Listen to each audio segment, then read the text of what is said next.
All right, we are going to cross live to Kaduna State, northern Nigeria, for the Sir Ahmadu Bello Memorial Foundation two-day interactive session on government-citizen engagement. Let's go live.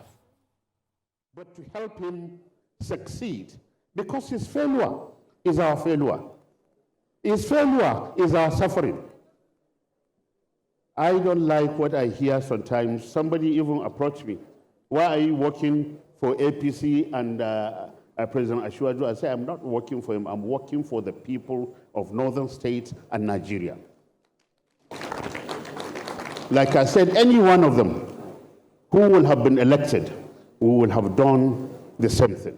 Because, like the Director General reiterated, we are non-partisan, we are not a political party, and we cannot be a political party.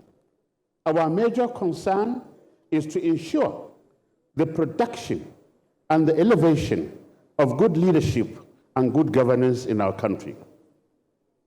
Many a times, we blame government even for some of the issues that involves our doing. Believe me, what we know now, we have virtually become a corrupt nation.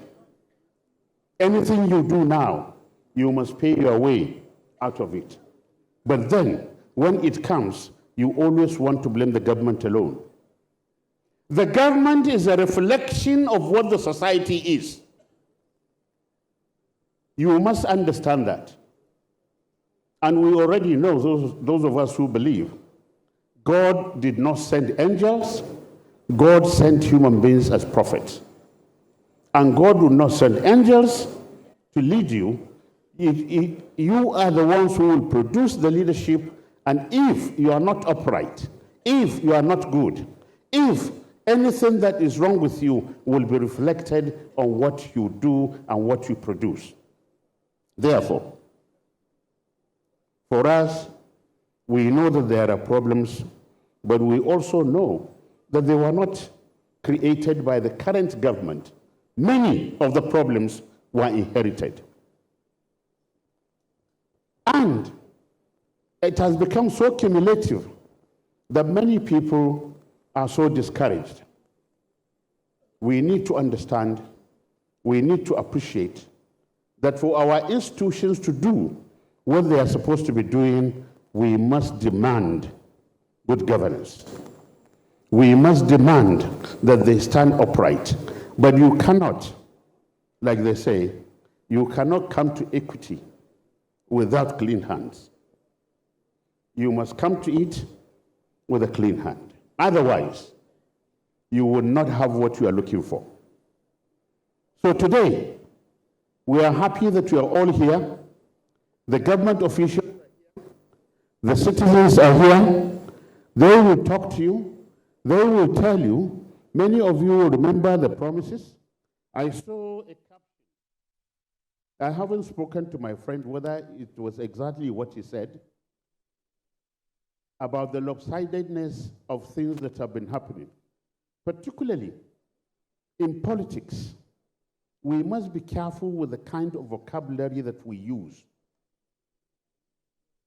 Rabble rousing would not help us. Saying slogans for the purpose of it would not help us. Indeed, after elections, governance must be given a chance. Otherwise, if we start campaign from the day of the swearing in to the end, when will the government get the chance to do what it has promised to do? It will not. Therefore, after elections, partisanship reduces. Unless you have something concrete and better than what the government is doing, and even that, we call it constructive criticism, not condemnation. Therefore, I appeal to all of us here to be very decorous in the way we ask questions, in the vocabulary that we use. Please and please, no abusive tone, no condemnation. Ask your questions for the purpose of understanding and learning what is being done every day. Let me thank all those who have contributed to today's success. Apart from the federal government, there are many sister organizations that have been helping us. The Arewa Consultative Forum, they're here. The Northern Elders Forum, they are here. I saw the president of the Nigerian Women Leaders. She is also here, and the organization is here. And also Arewa Research Development Project, as well as Arewa House itself. There are some people who didn't want this occasion to happen. But we know that God is greater than them, and there is no way they could have stopped it from happening. And we are here. Therefore, Sir Ahmadu Bello, why some of them were not involved directly, we are non-partisan. We are not going to be involved in abuses and co. But because, like I said, we called them, we called all the candidates to tell us what they will do. Now we are only asking, this is now 2 years. What have you done? How can you correct whatever it is? Because you will say, I will do. But when you come, the realities may block some of the things. What is it that you can help us? You have remaining 2 years that you will be able to correct whatever anomaly you are able to observe. Distinguished ladies and gentlemen, it is my pleasure to welcome you, and please, come clean. Do not behave like the fraud that we see. We saw a fraud more than 40 years ago in the Mambila hydroelectric generation. I discovered that even compensation for the land has not been paid. And yet, the amount of money that has gone into that. Please, I ask the current government to either kill the matter or come clean and ensure that that hydroelectrical generation does happen. The second one is former president was hoodwinked into going to inaugurate a non-existing port in Baru. There was no port, but they invited the president to go and inaugurate it. That did not happen. Up to today, it's not happening. So please, try as much as possible as government to do it if it is within your budget and to complete it. But it must happen in pari passu with the dredging of the Niger. Otherwise, the port will be useless if River Niger is not dredged properly. Once again, I welcome all of you. We will watch, we will listen, we will write, but please let us become about the way we go about this thing. It's going to be 2 days. There are going to be 5 sessions. 2 sessions today, 3 sessions tomorrow. And by your program, you will have seen how we covered all the issues and the text and what have you. And don't be, it's not going to be like the normal program, whereby when you come the first day, the second day you find that only very few people are available. The federal government has directed virtually every northern leader or officer, technocrat and politicians to be here. And it's a direct directive. And that's why we saw people coming from Port Harcourt, from Lagos, and from every part of the country to come to Kaduna for this purpose. So please, we invite you today, we invite you tomorrow. Thank you very much. So who deserves another word of applause, please? Your Excellencies, Mr. President, represented here, the Vice President represented, the Secretary to the Government of the Federation, Chair of the Nigerian Governors Forum, Chairman of the Northern Governors Forum, our Chief Host, and members of the National Executive Council adopting the existing protocol. This time I invite, ladies and gentlemen, for the keynote address by the guest speaker, a former Director General of the National Institute for Policy and Strategic Studies, a one-time President of the United Nations General Assembly, an academic extraordinary. He is Professor Tijani Mohammed Bande, GCON. May I so invite you, sir, as you so make your own Goodwill message. Thank you, please.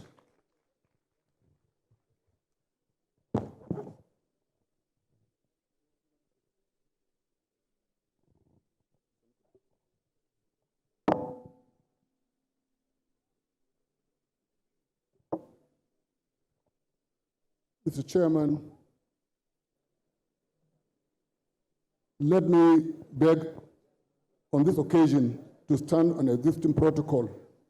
This hall has hundreds of really important Nigerians. I feel honored to have been invited to this important interaction titled Assessing Electoral Promises, Fostering Government-Citizen Engagement for National Unity by this foundation. And I must say that I'm glad that we are holding this interaction in an academic setting, because this is ABU, and therefore we are free to talk as we wish. It's also important that we observe that, sadly, personally, when I see the array of really important, good people in this hall, that Nigeria is still battling the kinds of things it's battling. This should not continue. The convening power really exhibited here, and I can see several kinds of convenings that can draw good people to deal with Nigeria's problems. We should not waste this kind of convening power. That the call has come to address broadly electoral promises, but they are really dealing with governance issues, means we believe in the country. We believe in the country. We must therefore really, really work harder at organizing ourselves to benefit from the array of expertise available to northern Nigeria and to Nigeria at large.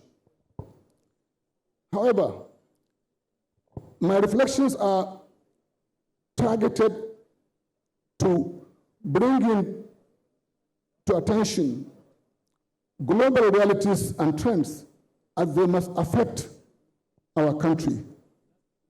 There is an easy notion saying that we are the only country in trouble, or that we cannot do this, or that other people have done so.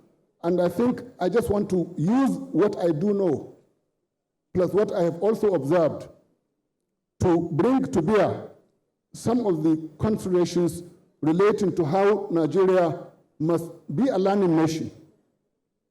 So whatever happens locally can happen or can have implications further afield.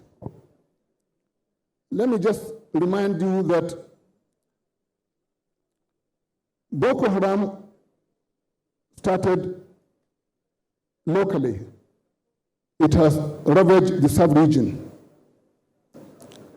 And we know, just for example, COVID-19 started locally. It ravaged the world. I'll come back to this issue. We also know today that nobody looks at the United Nations or any world organization positively because of ethical and legal challenges brought about by Gaza and by Ukraine, wherein the foundational principles of the United Nations have been completely forgotten. This is sad because we cannot have a globe without a moral compass. So bad as these events are globally, and also bad as events are locally, we must positively engage Otherwise, we are in deep and deeper trouble. And I say, as the Hausa say, it's only, let's say, mahaukaci ne kawai zai taimaki kanshi ya yaba kanshi. It's only a fool who will help himself and then come to brag about it. We should really, really take this adage very seriously in this conversation. So let me just do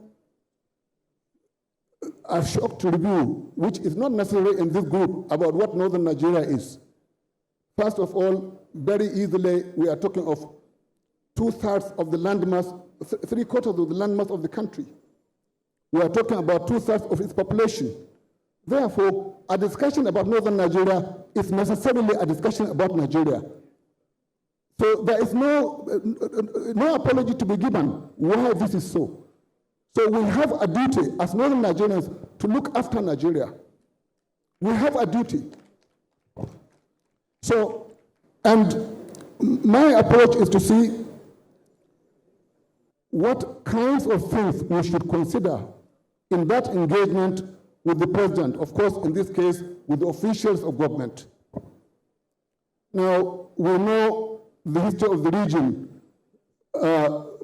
agricultural land. What is it that is not produced in northern Nigeria in abundance? We all know this. What is it in terms of minerals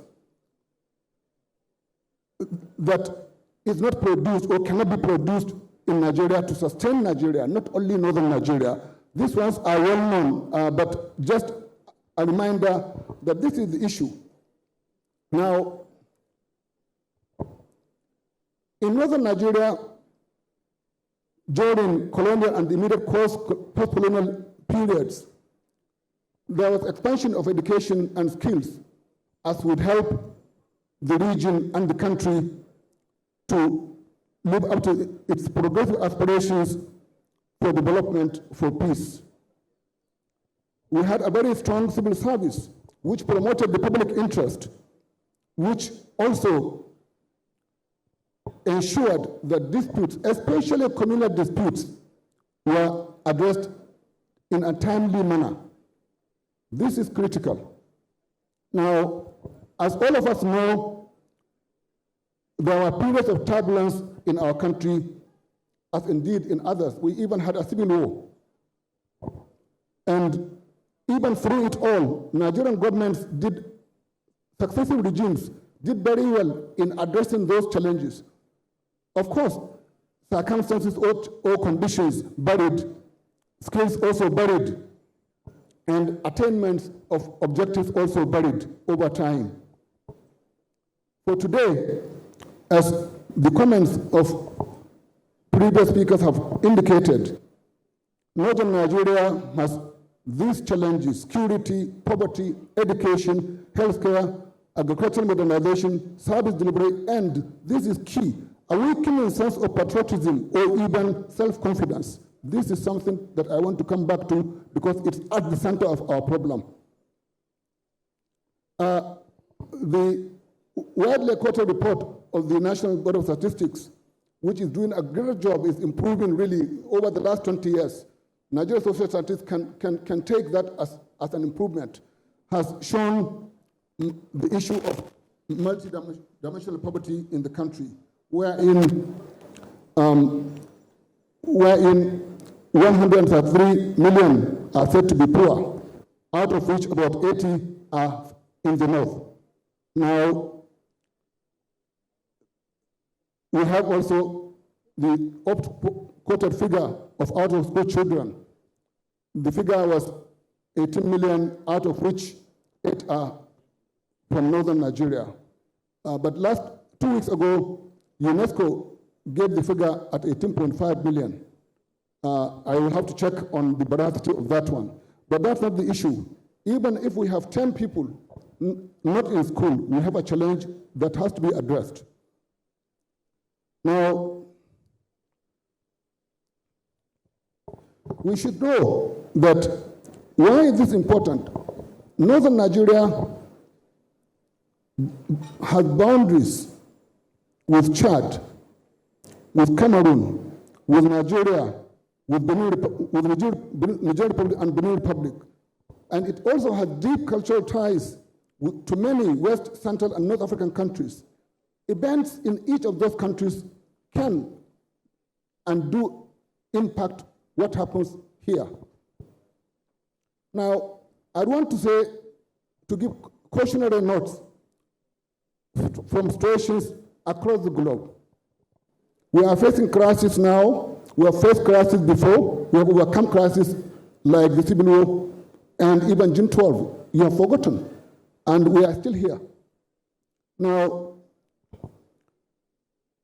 we ensured we solved our problems. Now, in the United Nations, there are 193 member states. Each delegation has its peculiar problems, but no delegation makes a habit every day of doubting itself before the world body. Each delegation tries to learn from what others are doing. So we cannot be the country, wherever you are demarcating yourself. Nobody respects you where you are demarcating yourself. You learn from others. You are truthful about your problems, but you cannot constantly be looking how best to demean yourself. This is something that we must learn as we relate to the world. COVID-19 is still being addressed because the destruction brought about by COVID-19 is still with us. So economies have been destroyed. I think from my own recollection, with the exception of a few countries and Nordic countries in particular, hardly has any country come out of COVID fully. Not only supply chain issues, but issues of poverty, real poverty in countries you cannot imagine, including riots in various cities in the world, occasioned by what has triggered problems socially and economically in those countries. Now, we must learn from countries that have tried to divide themselves, even on the continent. I do not think South Sudan or Sudan are better off now that they have been divided.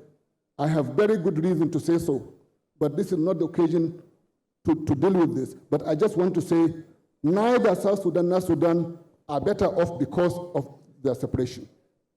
So creating many states, many countries out of Nigeria will demean each helpless citizenry of those many countries. They will have no relevance globally, and they'll have permanent problems. Now, in the United Nations, there's a forum of small states. When you sit, like I have done, to hear their struggles, not only the terrible influence of others over how they do things, but even how much it costs for them to do business in terms of scale, in terms of trade. You also have landlocked countries that are having serious difficulties. There is a forum for landlocked countries. They will tell you, and the data has confirmed it, over 20% cost because of the fact of being landlocked. We should not go that route. Now, I will also say, on a positive note, I come back to this issue, we must be a learning nation. Today, a lot of people do not know. Look at Iran. From 1979, it has been targeted for destruction. Whatever you say about Iran, Iran planned. It didn't boast that we are the greatest nation in the region. It acted quietly, substantively to protect itself for that time and the future. And today, look at the joint action of Israel and the US, plus support from certain countries globally, and Iran is still standing. I feel sad if it was in Nigeria and you kept money to defend yourself against possible enemies, it will be leaked. And before you know it, they'll say, this is wasteful. They'll tell you we are hungry, even if there is food right on their table. You know, statecraft is a serious business. You have to have a capacity to plan short, medium, and long term and stay the course. It's not an issue of one administration after another. Stay the course. Stay the course. And I'm very glad here I've seen a lot of MNIs here. This issue of simply changing because you want to show you are different has done a lot of damage. It doesn't mean we should not do reviews. No. But at the National Institute, we have always been clear about policies for the nation or for our state. And therefore, we should be careful about wasteful things just because we want to show we are in charge now. Now, what is to be done? On this account, first of all, what is to be done as Northern Nigeria, as a region? First of all, we must be very clear as to the foundation. There is no Northern Nigeria except if there is Nigeria. There is no question about that one. You should not joke with the unity, progress, harmony, and justice of the Federal Republic of Nigeria. This is absolutely foundational. Then, within this, we must avoid reinventing the wheel. I mean, when the DG approached me for this lecture, I said, okay, I can't say no, obviously. But then I looked around. I have several workstations where I read and reflect in different places in the country. And in just one desk, I found documents dealing with Northern Nigerian issues. And the issue is simply what has happened to those, to whom were they submitted? Who is looking after these ideas generated? This is the key problem we need to address. Let me just mention, I say this is not exhaustive. I'm talking of just on one of my workstations. I will just mention reference have been made by the Chief Servant to the area Research and Development Project, which work is really substantive. We can update it, but it has everything we need to work on. We have the National Security Strategy of the Federal Republic of Nigeria of 2019, which is broader but absolutely first rate. We have the commissioned report of Lieutenant General Dambazon, which deals with security issues in the north. We have the Ajahn Katungun Yali Ahmed's work, interim report submitted concerning peace and reconciliation in northern Nigeria. No, I'll have to finish. I'll have to finish. Atahari Jega has chaired. No, I came here 8:45. So I can't simply just leave. So Atahari Jega's work alongside the committee concerning livestock development submitted, and already a livestock ministry has been established. Read the report and what it means for northern Nigeria and for the country. And I have submitted something for the foundation in Maiduguri. Again, you look at that. Now, many institutions have done so. So the next big element is reaffirmation of faith in the ability of northern Nigeria to overcome its current and future challenges. We have to say we can do it. Otherwise, we are done for.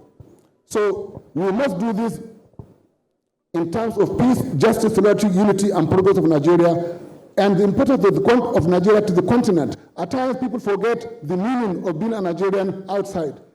A lot of people will tell you, and I'm seeing General Maria here, you know, every time in the UN, the countries that come around, where do we stand and why? So it is here, you think you are nothing. We are an important player in the world. Let us not destroy this. Now, we have global obligations as members of the AU, as members of the UN, as members of several international and regional bodies.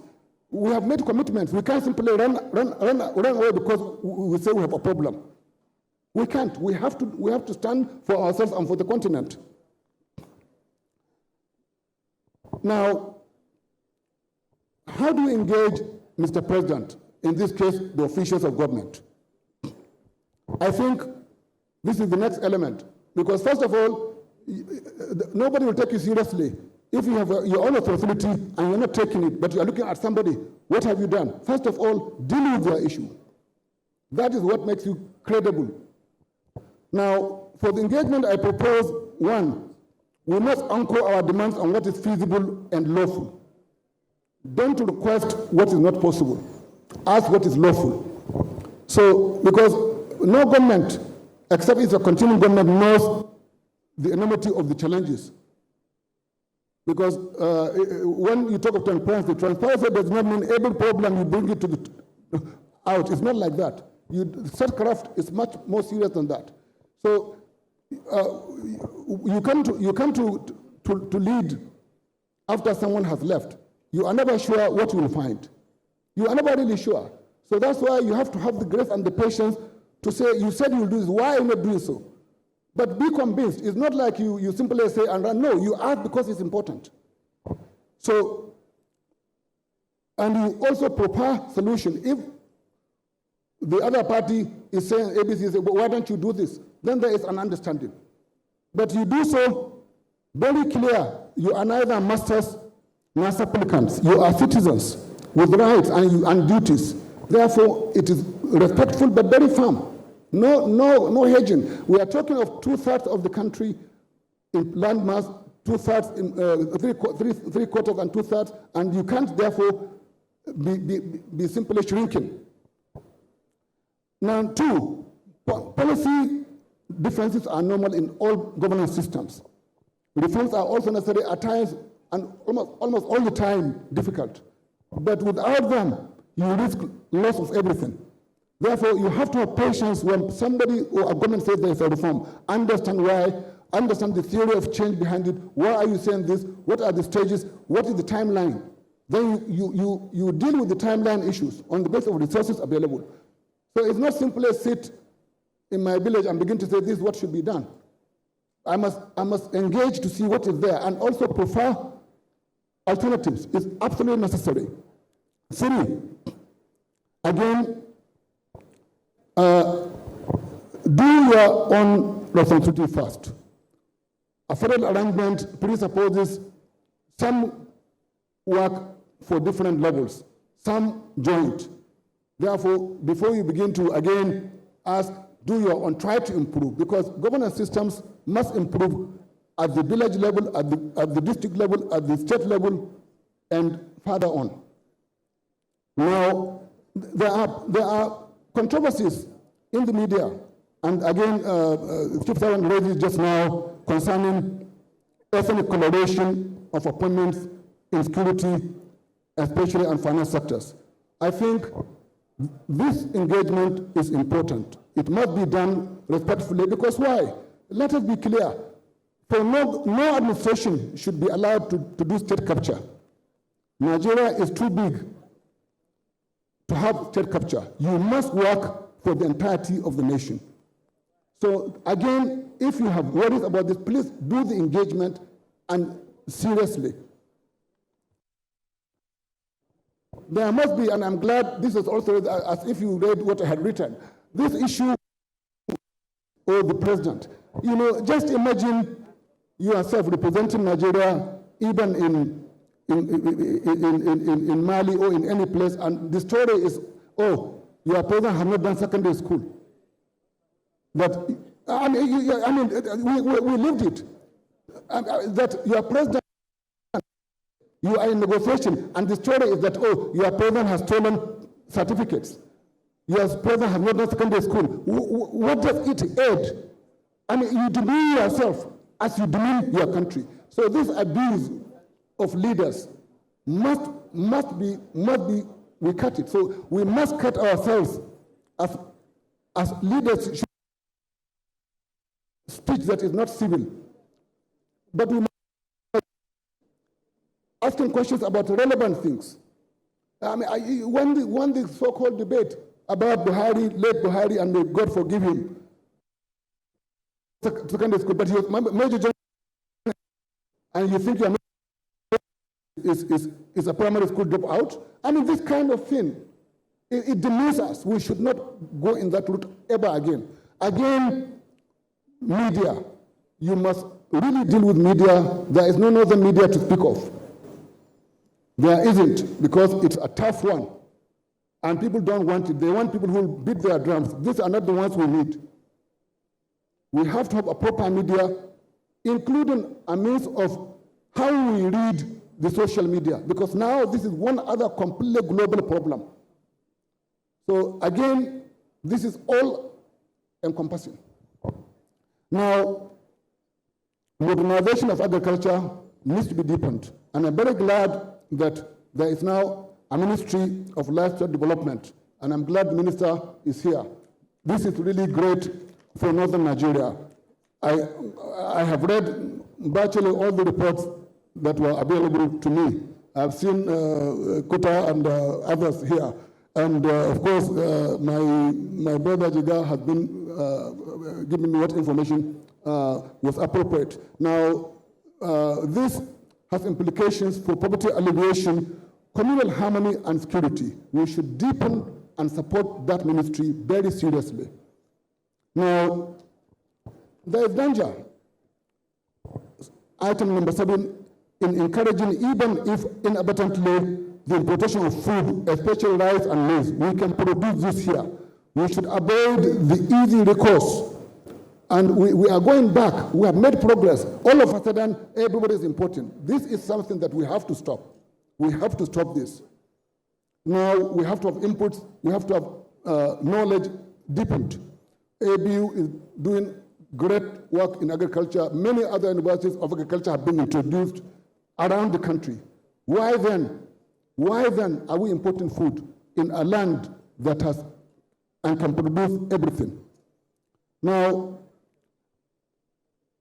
for each promise made or modified, we need to find a focal institution or person to follow up. Otherwise, it's just the usual talk. There has to be a way within institutions that are already here, established, to follow up on whatever is promised and what needs to be done. Otherwise, we just pile one other report after another. Again, there is controversy concerning distribution of infrastructure. Now, infrastructure is important. Infrastructure is both a signal that we have developed. It's also an enabler for development. Therefore, the National Assembly must be allowed to its duties because no senator, and I've seen one senator looking at me here, no senator is simply a senator for his constituency. He is a senator of the Federal Republic. It's just to remind the senators that they act not only for their small setting, but for the Federal Republic. Therefore, in infrastructure, let there be clear, deliberate understanding of their responsibilities to ensure budgets are budgets that answer to the needs of the Nigerian people wherever they are. Now, these are some of the elements that the federal government in this engagement need to really give answers to. And if they have difficulties, let us also help them in giving alternatives. Now, I conclude by simply saying that it's very important that midway there is time to self-correct. And that engagement must continue in a respectful manner, guided by facts and experience that is available to an array of people in this room and elsewhere in Nigeria. I am sure that we should do so mindful of global trends and circumstances. Today, tariffs are an issue, a very open weapon against countries. Let us be mindful that it can happen to us. And things can change geopolitically. We must be alive to this possibility and protect ourselves, and also protect the continent of Africa. I want to thank the Ahmadu Bello Memorial Foundation for giving me the opportunity to share these thoughts, and also to say, when you receive the document, it may have a few typos, but the circumstances of it writing, the organizers know. So, but I think you get the point. Thank you very much indeed. Thank you.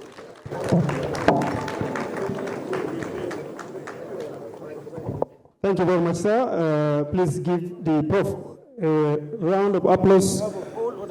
Yes, because for want of time, we are going straight to the Goodwill message, and because we have so many groups, we are restricting it to only 2 important personalities to give us the Goodwill message. May I please invite Alhaji Bashir Dalhatu, the Chairman, Board of Trustees, Arewa Consultative Forum, to please come forward for comments. Sir, we are giving you only 3 minutes. You are speaking on behalf of all other groups. Thank you very much, sir.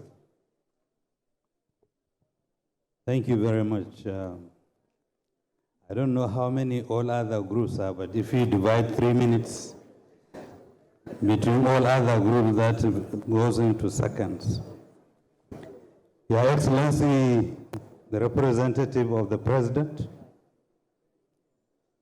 Your Excellency, the representative of the Vice President, Your Excellencies, the Chairman of Nigerian Governors Forum and the Chairman of Northern Nigeria Governors Forum,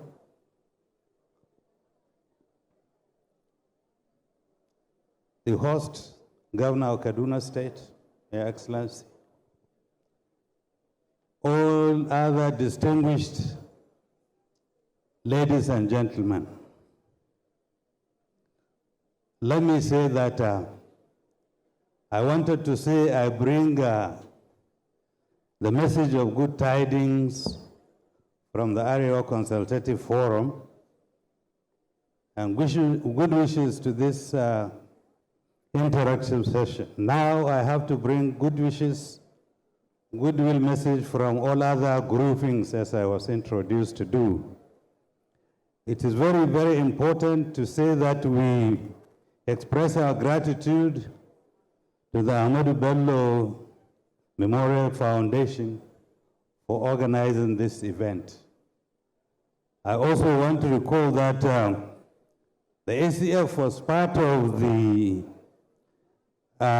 meeting on the 17th of October 2022, when all presidential candidates attended this meeting, and we had a very important interactive session. Our promises were done, our requests were forwarded, and everybody left happy. Let me also say that we are very grateful that in this congregation, there are very highly influential, important government functionaries who have the ears of the president.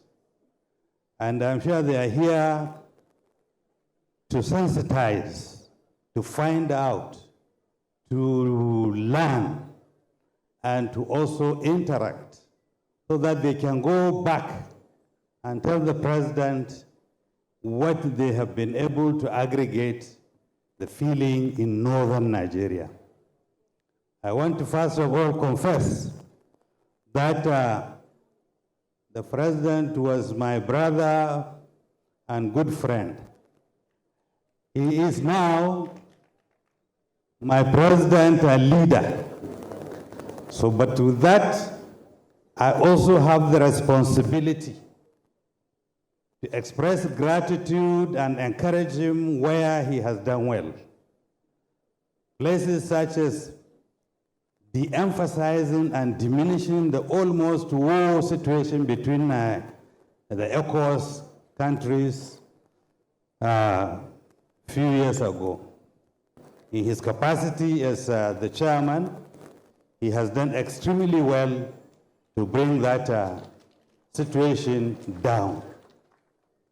Secondly, we also want to thank him very much for the huge influx of funding he is now able to send to the state government for them to create better, further beneficial life and situation in northern Nigeria. The creation of the Ministry of Livestock is also one of the things that we must thank him very much for. We also know that the opening of the borders that was strangulating our people had brought in a lot of relief. The importation of goods have brought down prices in the market.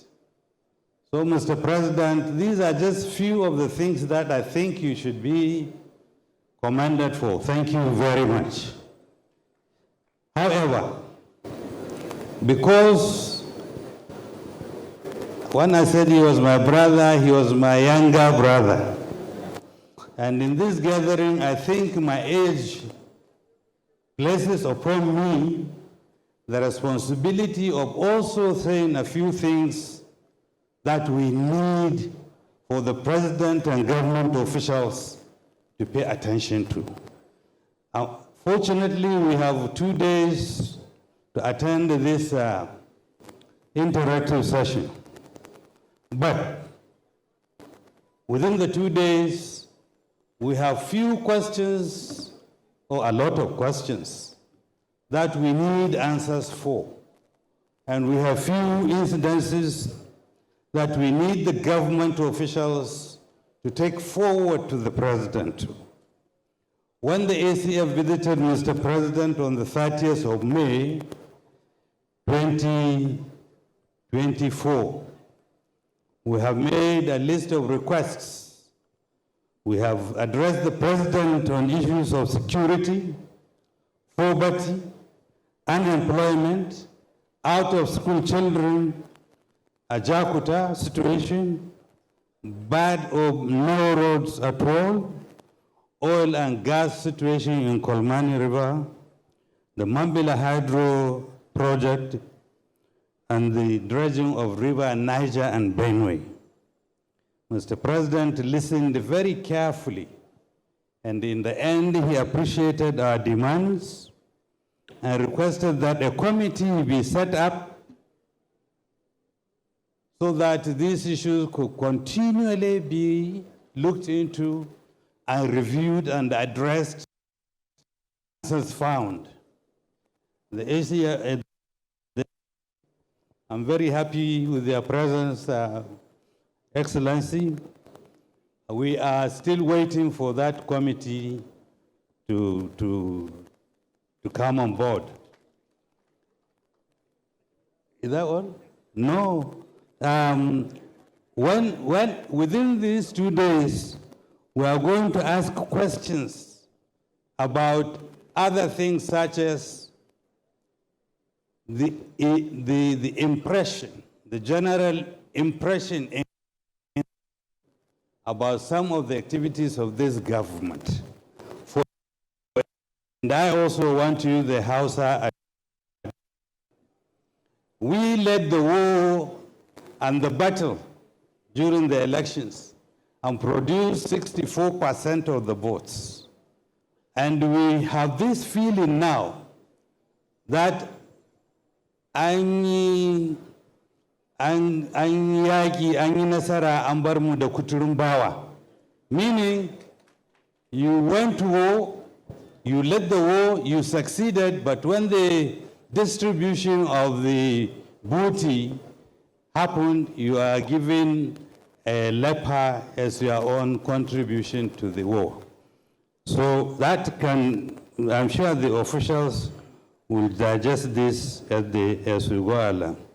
Therefore, the question of budgeting also.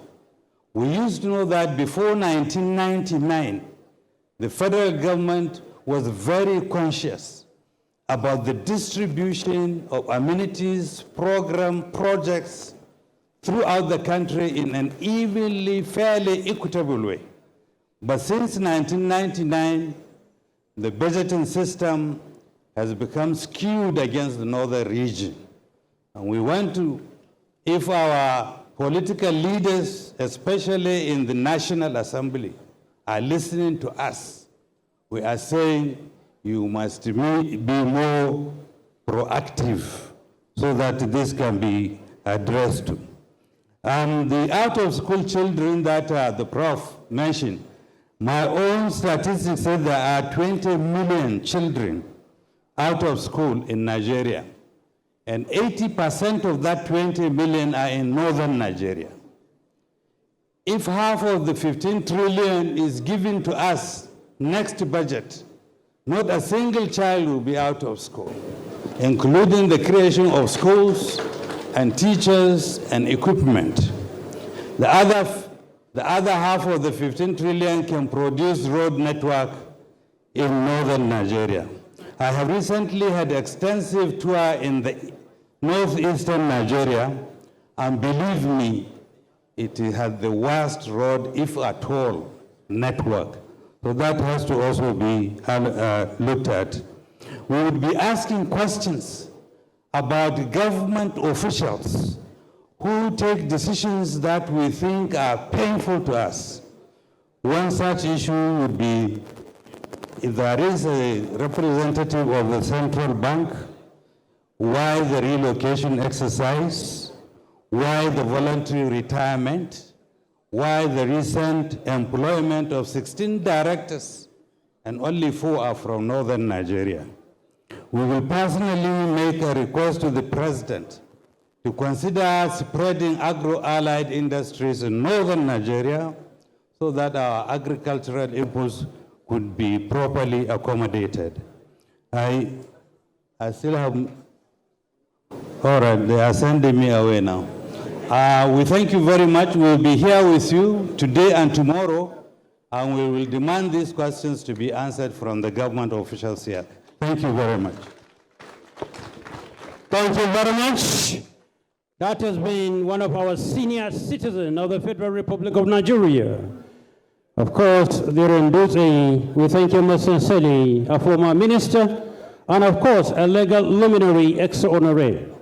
Your Excellencies, distinguished guests, at about time I invite a personality that has been the most productive senator in the 9th Assembly, and of recent has been awarded as the best governor in terms of peace and security in Nigeria. We call him here the architect of urban and rural transformation. Inviting His Excellency Dr.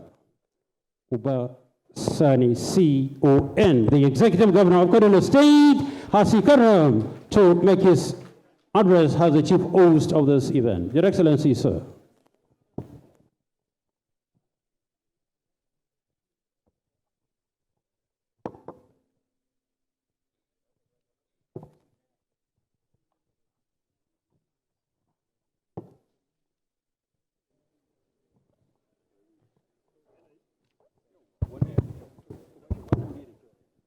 Your Excellency,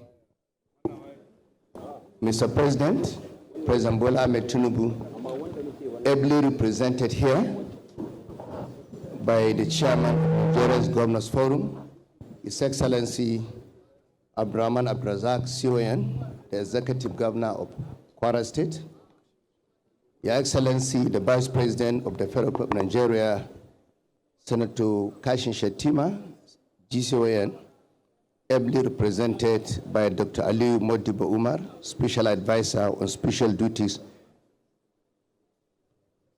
the Chairman of Northern Governors Forum, His Excellency Mohammed Inua Yahya, GCON, Executive Governor of Gombe State, the Secretary to the Government of the Federation, His Excellency Senator George Akume, the National Security Advisor, Malan Huribadu, Honorable Ministers and other members of the Federal Executive Council here present, current and former members of the National Assembly here present, the head of federal government agencies, parastatals, and other senior government officials here present, the service chiefs.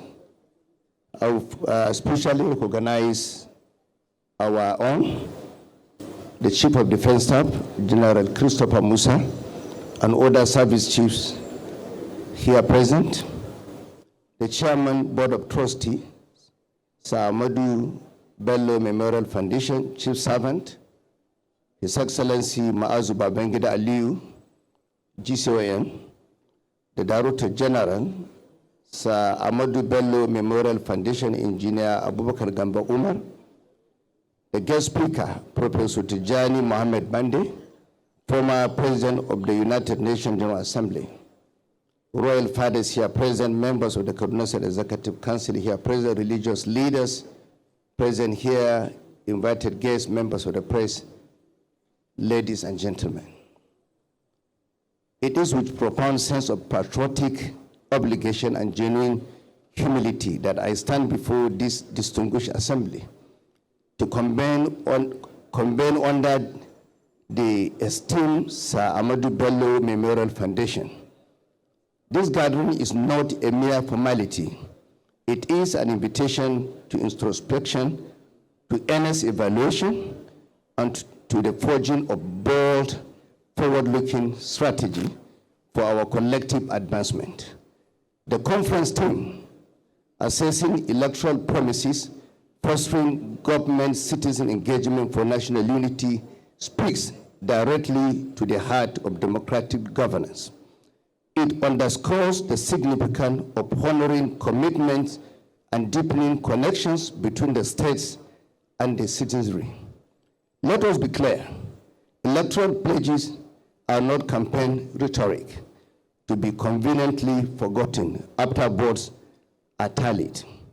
They are solemn covenants, expression of aspirations, hope, and obligation. To assess those pledges is not an act of cynicism. It is an affirmation of the transparency and accountability.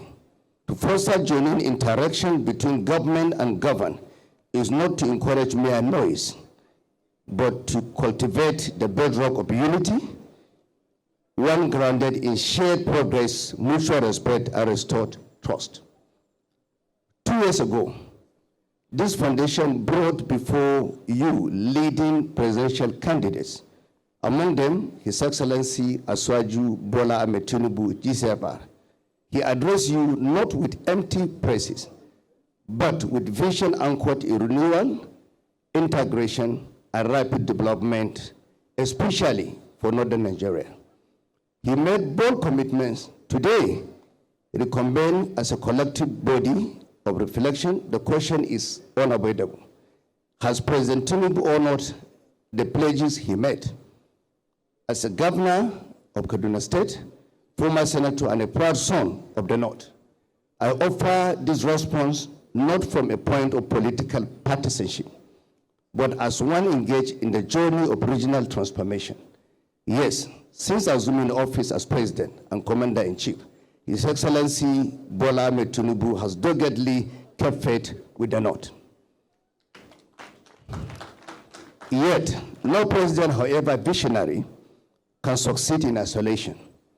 Governance must evolve from the performance of a few in Abuja into the collective enterprise of many. It must be a dialogue between citizens and their leaders, between timeless traditions and contemporary innovations, between constructive criticism and meaningful action. This is why gatherings like this are not optional or symbolic. They are vital. The Sir Ahmadu Bello Memorial Foundation reminds us of our duty not only to remember a legacy, but to renew it, not only to analyze challenges, but to confront and resolve them. Upon assuming office as governor in 2023, I was confronted with a Kaduna under siege. Insecurity casts a long, dark shadow over our communities. Banditry, terrorism, kidnapping, and violent crime had become daily spectres. From the Kaduna-Abuja Expressway to Bindungwari, from Chukun to Igabi, Giwa, Kachia, and across the uneasy corridors of southern parts of our dear states. Fear was rampant. Kaduna, long celebrated for its resilience and cultural vitality, was being slowly eroded by chaos. The Kaduna-Abuja highway, once vibrant artery of commerce and movement, had become a corridor of dread, a painful symbol of governmental failure The Abuja-Kaduna train attack of 2022 remains seared into our collective consciousness as a grim testament to the depth of the security crisis. Entire communities were abandoned, markets closed, and Kaduna very spirit trembled under the weight of fear.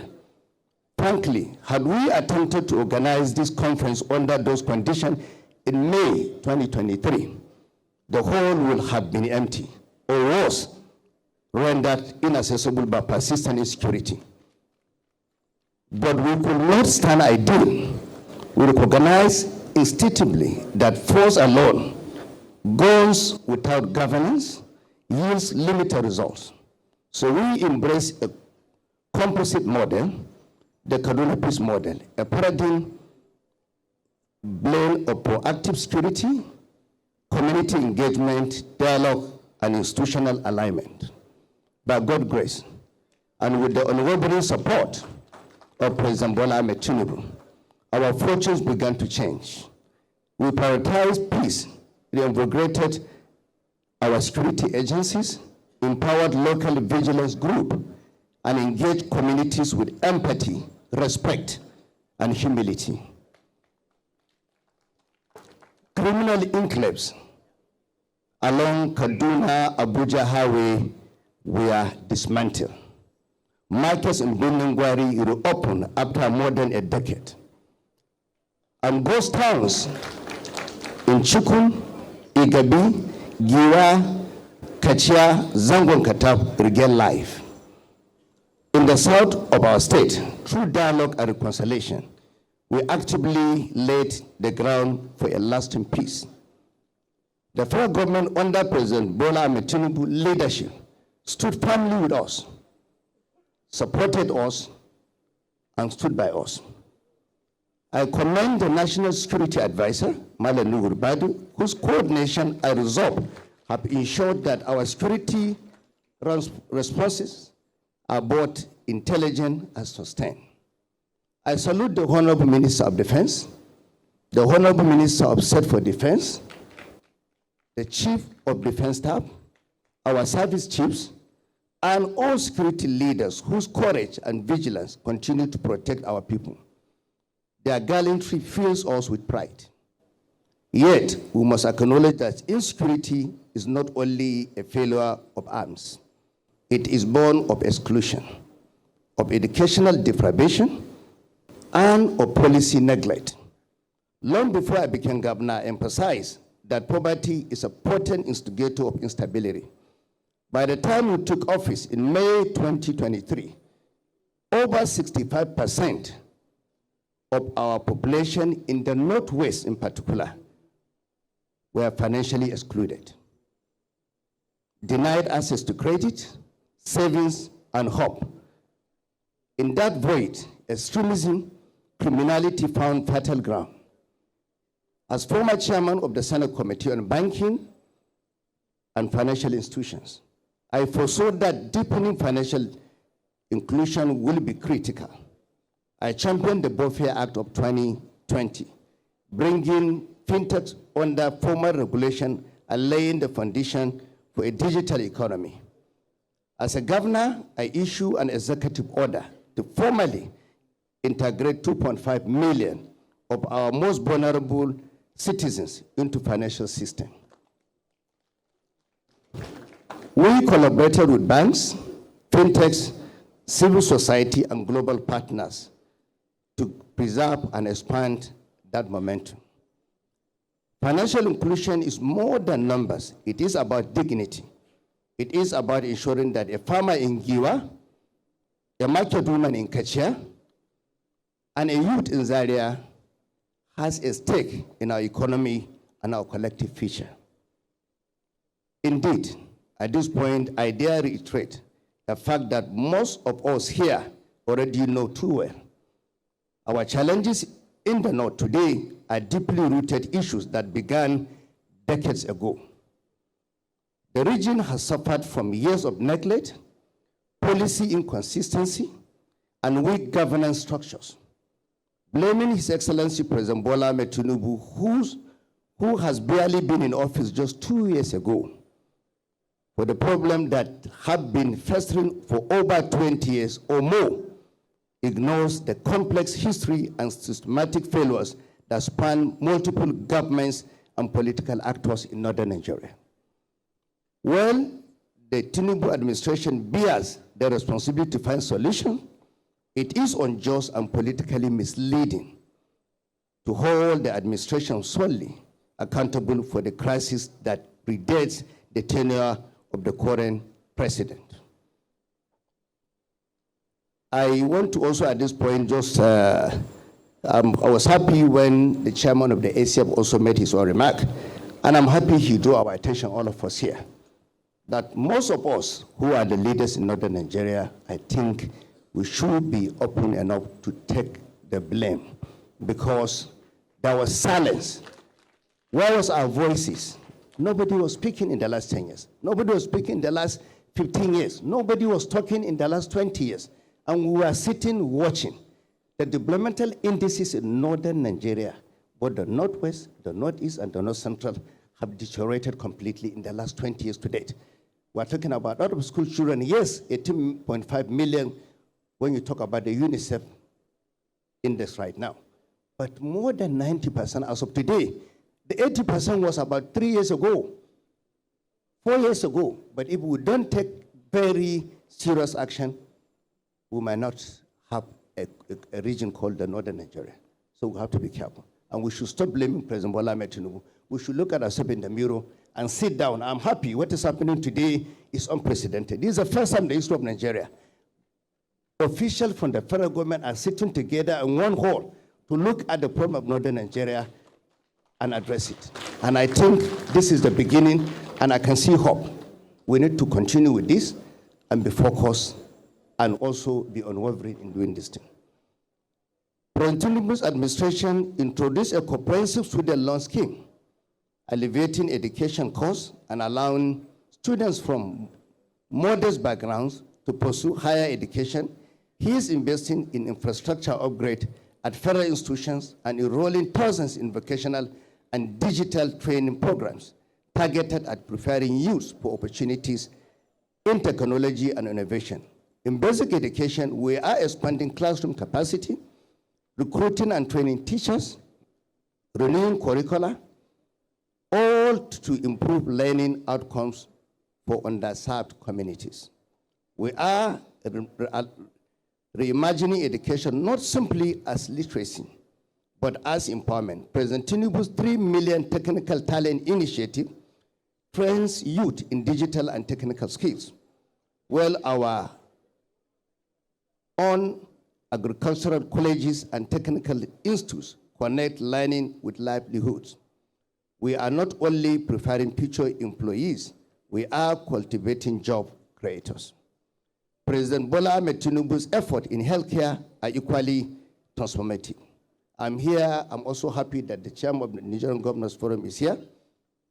The chairman of Governors Forum is also here. And I can attest to the fact that we are getting a lot of support from President Bola Ahmed Tinubu. And this support is not because we are APC governors. The support quote across all governors, irrespective of party affiliation. That is why today, I am not sure if there's any governor in Nigeria that can come out and say that he can go against the president, because the president is doing to us what no president in the history of Nigeria have done for subnationals in terms of support. These improvements in insecurity, education, economic inclusion, health, infrastructure, and agriculture are not isolated interventions. They form a coherent vision of national renewal that President Tinubu champions through his Renew Hope agenda across the North. Infrastructure revert is underway. In agriculture, long the economic lifeblood of the North, we are witnessing a quiet revolution. Farmers now benefit from solar-powered irrigation, mechanized tools, fertilizers. Climate-smart programs are reshaping rural livelihoods. Agribusinesses is supplementing subsistence farming. Local market flourish. Food systems grow more resilient, and food sovereignty. In fact, no president has in the history of Nigeria supporters of national and agricultural transformation as President Bola Ahmed Tinubu is doing at the moment. Central to his administration achievement is unwavering commitment to national inclusion. Northerners hold key ministerial and institutional leadership roles. Today, I'm happy looking at this hall. The entire security of Nigeria is here. National Security Advisor is here. Minister of Defense is here. Minister of Defense for State is here. Chief of Defense Staff is here. My brother, the Chief of Air Staff is here. Everyone is here. We have no reason to complain. We just have to put our head together. I'm happy we're all sitting in the same hall today. So security, I'm sure after this meeting, will be a history by the grace of God.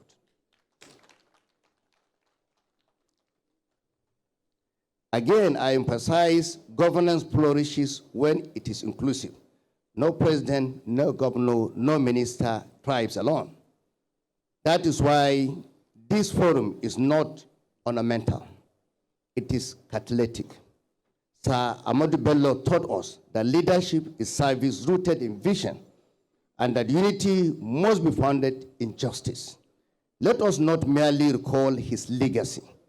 Let us renew it, elevate it, and embody it today.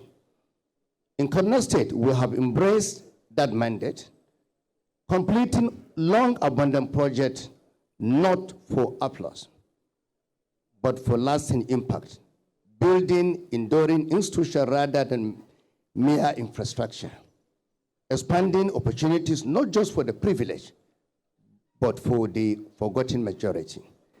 Let this conference be remembered not for the rhetoric, but for the resolve it rekindles. Let it mark the dawn of renewed national commitment to the integrity of promises, the sincerity of performance, and the vitality of citizen engagement in leadership across the domains of security, education, health, infrastructure, agriculture, and inclusion. The pledges made by President Tinubu's administration have been honored through bold, tangible outcomes. Certainly, more work remains. Distance still lies ahead, but the path is open, and the destination is in sight.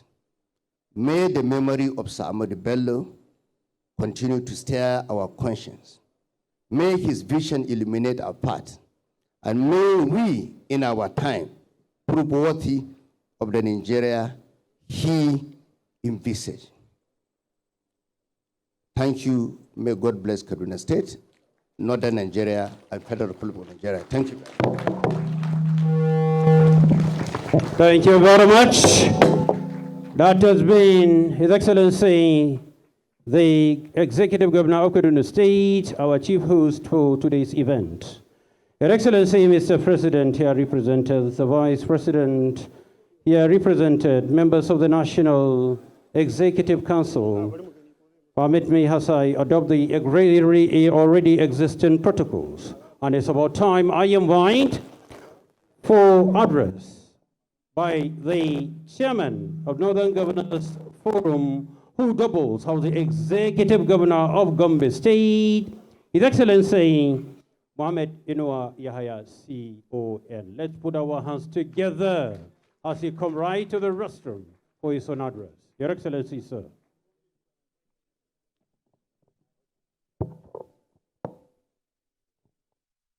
أعوذ بالله من الشيطان الرجيم بسم الله الرحمن الرحيم.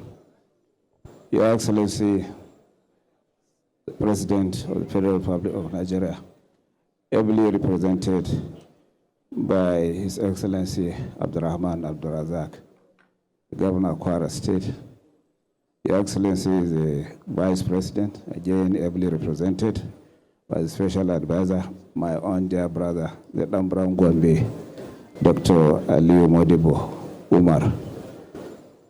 Excellencies, my colleagues, members of the National Assembly, the National Security Advisor, heads of security agencies, ministers and advisors of the federal government, distinguished invited guests, members of the press, ladies and gentlemen, a very good afternoon to all of us. I feel highly honored to address this distinguished gathering as we undertake a vital exercise in democratic accountability. The theme of today's program, Assessing Electoral Promise, Fostering Government-Citizen Engagement for National Unity, speaks to the very heart of what makes democracy meaningful. True democracy and good governance are not a one-way traffic, but a continuous dialogue between leaders and citizens. Forums like this are crucial to building public trust and strengthening citizens' participation in governance. They are not just meant to showcase achievements, but to create spaces where citizens can question, suggest, and hold power accountable. As leaders, we must have the humility to accept our mistakes where we are and make adjustments where possible based on the needs and feedback of the people. When candidate Bola Ahmed Tinubu stood before us during the 2023 campaigns, he made specific commitments to northern Nigeria. The North, believing in Tinubu's vision, voted strongly for him against some candidates that were of northern extraction, contributing a total of over 60% of the Tinubu votes that won the election to make him president. Today, we gather not for empty rhetorics, but to examine those promises and assess the level of progress so far made. What we find is an administration that has been working to deliver meaningful results for our region despite facing significant national challenges. And this shows that our democracy can only work when leaders deliver on their promises. And leaders can only deliver when citizens are engaged, just as we are doing now, while policies and programs are designed and implemented in ways that reflect the yearnings and aspirations of the citizenry. I'm not bold to say that the evidence of progress is visible across our region and indeed across Nigeria, thanks to the President's renewed hope agenda. Many projects started by the previous administration are now racing towards completion. An example are the Abuja-Kaduna-Kano Expressway, which was recently renegotiated and awarded, the Kano-Katsina-Maradi rail line, which is still being worked and has not stopped, the rehabilitation of Kaduna Refinery, and the Kaduna-Kano gas pipeline projects, and the continuation of drilling activities in Kolmani oil fields. I am the governor of Gombe State, and Kolmani is in Gombe. I can testify to the fact that the oil companies have resumed, and that followed when in 2022 August, President Buhari was taken to lay the foundation of the integrated development that constitutes a refinery, a fertilizer plant, and a power generation plant. President Bola Ahmed Tinubu was not invited then by the NNPC management, not even the federal government.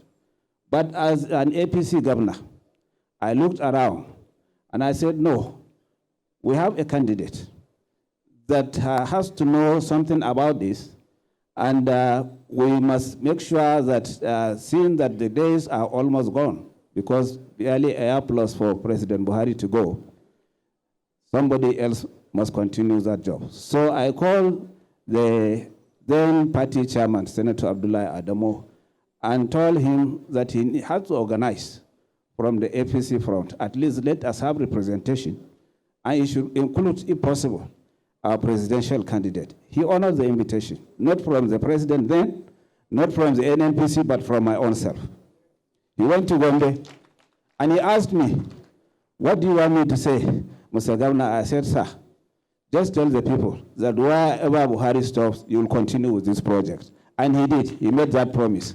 And he has fulfilled it, because as at today, the oil companies have resumed. After so many lengthy negotiations, the National Security Advisor can testify to that here. And I believe very soon, inshallah, the result will start to show. I make bold to say that the evidence of progress is here, like I said, and with the new infrastructure projects which are coming up, including various interstate road networks, like the ambitious Sokoto-Badagry superhighway. I believe the Minister of State for Works is here. He can talk on that. But that will not stop me, myself, being from the Northeast, to mention that we need more federal presence. So please look into that when you come to discuss.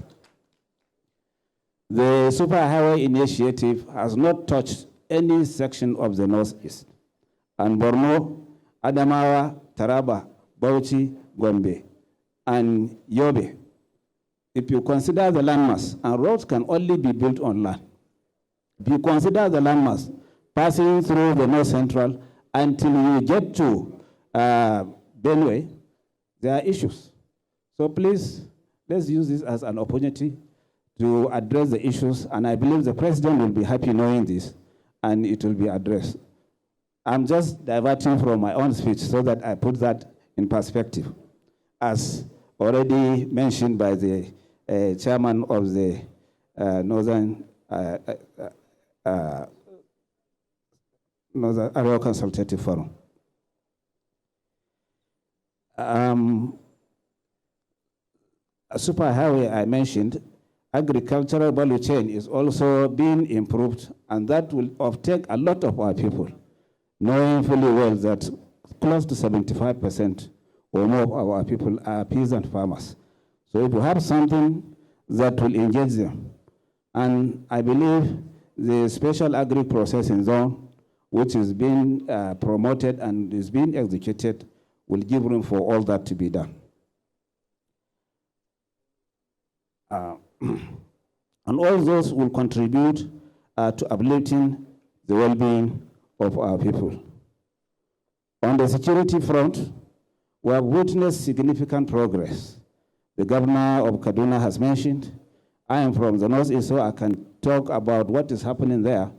And I believe even in the North Central, the issue is now gradually subsiding. And inshallah, we shall cross the bridge. And it's not for me to elaborate on that, but so many bandits have been eliminated. And while all the challenges remain, the trajectory is clear. The siege on our people is being lifted. The creation of Ministry of Livestock Development addresses a generations-old challenge by providing a framework to modernize our pastoral economy. And recently, the Minister of Livestock Development was in Gombe to inaugurate an integrated livestock and agri-industrial zone. A 185-hectare facility that constitutes an abattoir, a tannery, a grains market, and livestock market, and including an inland dry port is coming up. So inshallah, the openings are coming up, and I approached the president specifically on that, and he supported us, just as the governor of Kaduna mentioned. When you go with genuine and congruent intentions, you get the support. So we have to organize ourselves in a way that such things can be promoted, and I believe if we so do them, the situation will improve, better than at least we found it. There is no doubt that the economic reforms undertaken by this administration, including fuel subsidy removal and exchange rate flotation, have come with debilitating side effects. However, these were necessary measures in order to stabilize our economy for long-term growth. The pain is real, but so also is the progress. I say so because I can testify, and I believe the governor of Jigawa State, former, and the former governor of Zamfara State were then in the National Economic Council. So also our governor, Abdurrahman Abdurazak. And at a point, the then National Economic Council constituted a panel, a committee, and the then governor of Kaduna State, Muhammad Nasir El-Rufai, who chaired the committee. And the recommendation of that committee was that subsidy must go. And it was around late 2022. Eventually, the the NEC, under the vice president then, Osinbajo, resolved that it should be stood down and that we wait until a new government comes in so that it could create the waste and absorb the shocks. Suddenly, President Bola Ahmed succeeded, and what was provided in the budget for subsidy was only up to the month of June. And he was sworn in virtually on the 29th of May, so nearly in June. So what would have been there must be something that could take the country for just 30 more days. And there was no National Assembly. He was forced to no option. I continuously say that he was forced to no option than to say the subsidy has gone. Subsidy has gone. There are attendant difficulties. In these 2 years, we've been able to see some light at the end of the tunnel. So kudos to the president for taking that bold decision. And I believe there are several attempts, even the Buharis that people followed, blindfolded, may his soul rest in peace, could not remove subsidy. But it was very real, and it had to be done. And it had been lingering for close to 40 years. And there was no way it could be sustained. What was available for people to utilize in forms of palliative or support through a loan facility of 850 million, the Minister of Budget is here, he could testify that he was also in NEC. People said, no, Buhari was going. There was no need to get any loan. The National Assembly did not approve that loan. And there was no option. And we could not have been borrowing anyway in any case to be supporting a subsidy regime that was not sustainable and nearly impossible and full of corrupt tendencies of our own system. So I praise the president for taking that bold initiative, and we are seeing the results. So please bear with the government and understand with the situation. I believe very soon, inshallah, people will start to smile.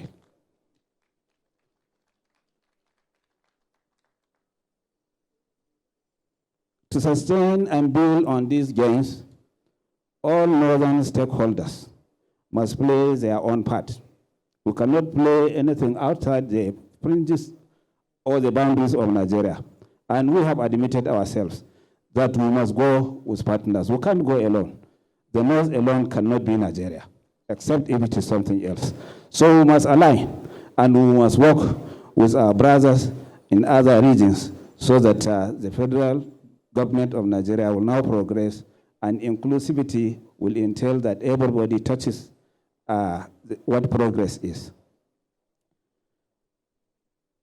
Our state governments must complement federal initiatives with local investments in infrastructure and human capital development. Traditional rulers and religious leaders must continue their vital role of community mobilization and conflict resolution. Business leaders and civil society organizations must maintain their constructive engagement with both and the people. As we engage with representatives of the federal government, let's do so with fairness and wisdom. The North's partnership with President Bola Ahmed Tinubu administration as these results that I mentioned, from infrastructure to security to governance and so on.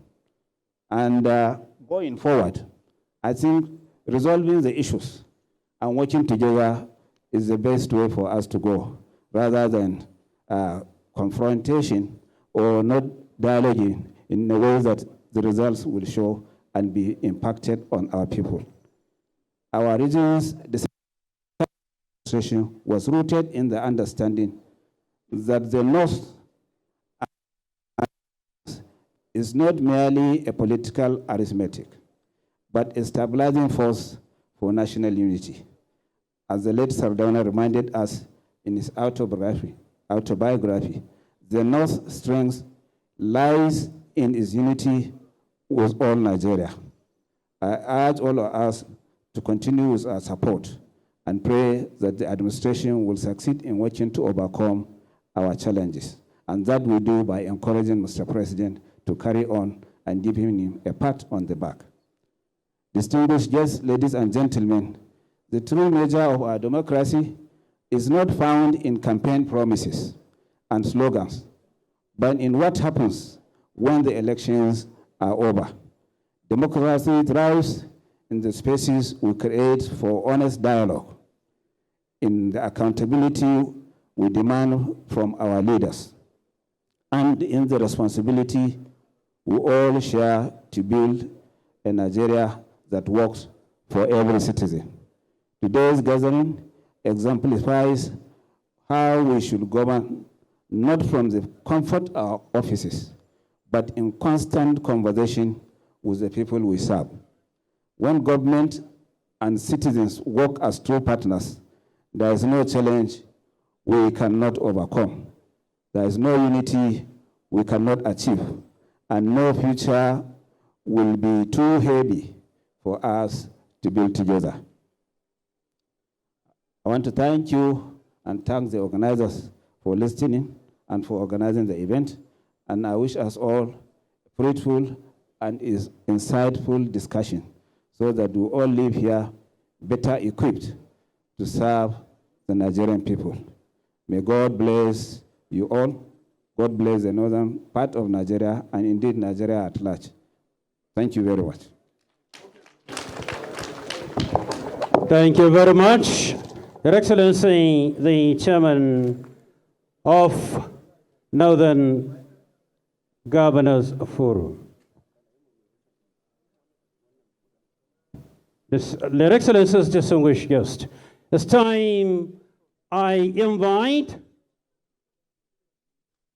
the leader of the federal government delegation to the second two-day interactive session on governance, citizens engagement, who is the Secretary to the Government of the Federation, His Excellency Senator George Akume, FNIM CON. Let's give him please a round of applause. Your Excellency, sir. Yeah, thank you very much, moderator.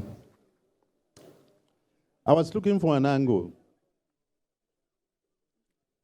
to approach this very important dialogue. Please be seated.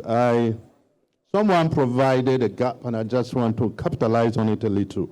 But before that, let me, with due respect, invite all the ministers, advisors, and top government functionaries who are part of this delegation to come forward.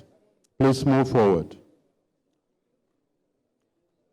Yeah, I want them to come.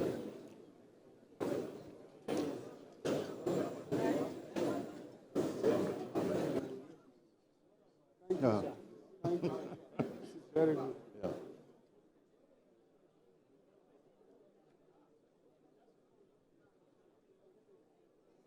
Very good.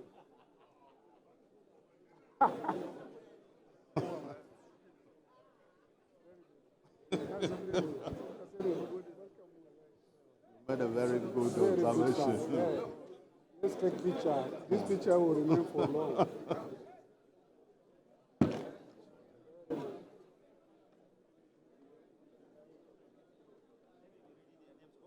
Yeah.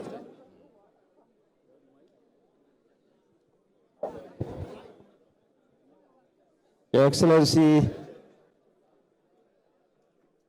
distinguished ladies and gentlemen, in no particular order, I would like to call all the ministers that are here one after the other in no particular order. Mr. President has endorsed that all the ministers from the northern part of the country answer the call by the Sardauna Memorial Foundation to come and dialogue with them for greater understanding.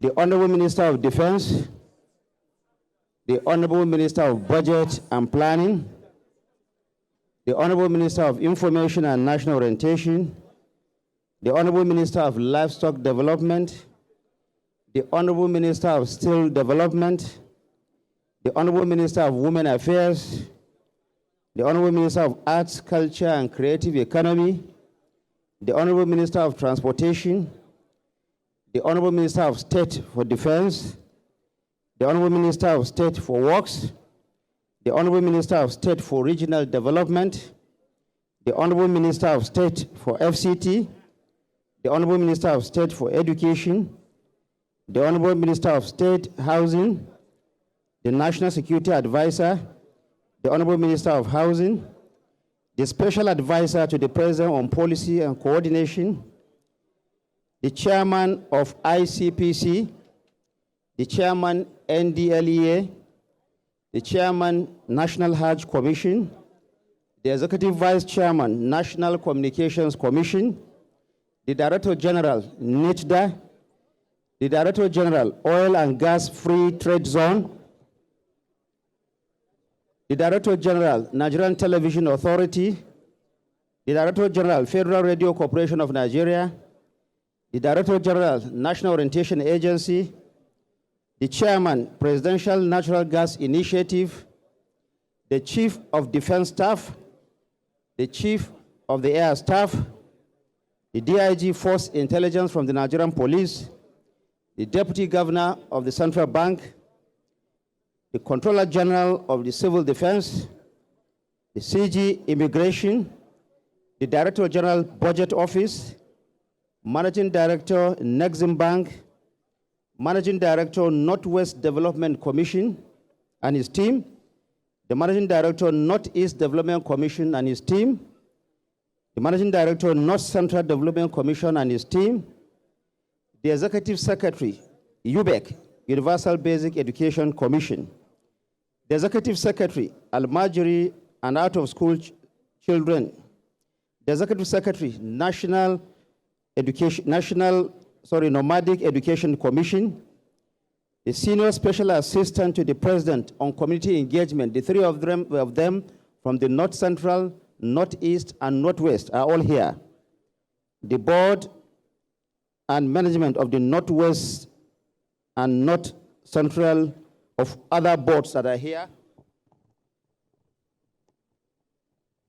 The Chairman of NIMASA, the Commissioners for Northwest and North Central for the NERC, the Chairman, National Sports Commission, the brand new chairman who just came back from Morocco, the Vice President has directed and should also be here, the Special Assistant on Community Engagement. Now, all these ministers that I've called are here. There are just a few that are outside this country on national assignment. Otherwise, Mr. President has directed that all of us from the northern part of the country, led by the Secretary to the Government of the Federation, His Excellency George Akume, the National Security Advisor, and all the other ministers here, come here and present ourselves to you directly. And I will hasten to say, as I have been told by the Secretary to the Government of the Federation, that Mr. President has also said that we should encourage and thank the Sardauna Memorial Foundation and say that this is not just a flash in the pan. As long as they continue to invite us, we will continue to come. Even if they don't invite us, we will ask them to invite us so that we'll come here and continue to explain to you. This is part of the effort by the federal government to continue to engage with Nigerians, especially those from the northern part of the country, and for you to also put faces to all of us standing before you. There's also the MD of REA is here. The DG of NITDA is also here. MBT is also here. The list is growing. Over 60 already I have mentioned. And downstream is here. DG NEPAD is here. NCPA is here. More are here. So for all those who have not been able to call, it's not because we are not recognized. NDLEA, by our own director, by our own chairman, NDLEA is patiently here. Nobody is carrying drugs here, I'm sure. Then there is also DG Budget I have mentioned. He is the one who is outlining the budget so that he will hear from you, and the Minister of Budget is here. Whatever the concerns are, when they go back to the drawing board, they will reflect that too in the budget, which we know Mr. President will graciously also approve, and the National Assembly will also pass. Thank you. I will now hand over the microphone to the leader of the delegation, His Excellency, Distinguished Senator George Akume, Secretary to the Government of the Federation, himself from the northern part of this country. Thank you very much. Thank you very much. At a glance, you can see what the President has carefully put in place from the northern part of this country to be part of his team. Some of the ministers are on their way to Kaduna. They were involved in some inaugurations, but they are on their way to Kaduna, and all of us are going to stay here for 2 days for this wonderful dialogue. You can now please go back to your respective seats. Thank you very much.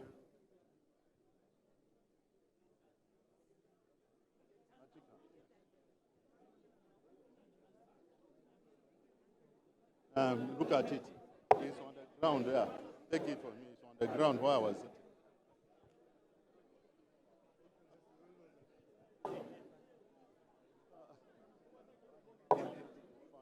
Before you came.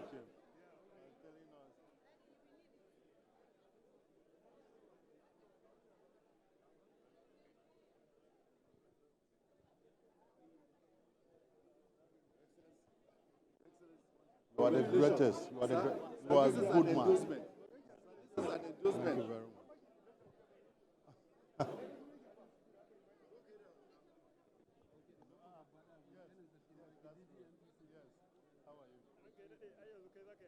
How are you?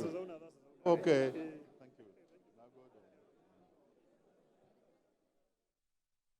you. Your Excellencies, can we be seated so that,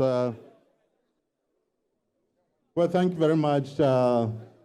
Thank you. Be seated. Thank you very much. The President of the Federal Republic of Nigeria and Commander-in-Chief of the Armed Forces, His Excellency Bola Ahmed Tinubu GCFR, ably represented by His Excellency the Chairman of the Nigerian Governors Forum and Governor of Kwara State, Abdul Razak, the Vice President, His Excellency Senator Kashim Shettima, GCON, ably represented by his Special Advisor Modibo. Our Chief Host, His Excellency Senator Obasani, Governor of Kaduna State. His Excellency Governor Yahaya of Gombe State and Chairman Northern Governors Forum. Members of the National Assembly, the National Security Advisor, Honorable Ministers, other special advisors here present, the service chiefs led by the Chief of Defense Staff, General Musa, top government functionaries, the trustees of Sir Ahmadu Bello Foundation, the chairman of the Board of Trustees of Arewa Consultative Forum, Barrister Bashir, leaders of other organizations here present, other security chiefs, traditional and religious leaders, invited guests, gentlemen of the press, ladies and gentlemen. I speak as leader of the federal government delegation. It is an honor for me to join you all today to present this short address at the 2025 edition of the Government Citizen Engagement event organized by the Ahmadu Bello Memorial Foundation, taking place at the Arewa House here in Kaduna. I recall that in February 2025, I attended a memorial event organized by the foundation in Bauchi.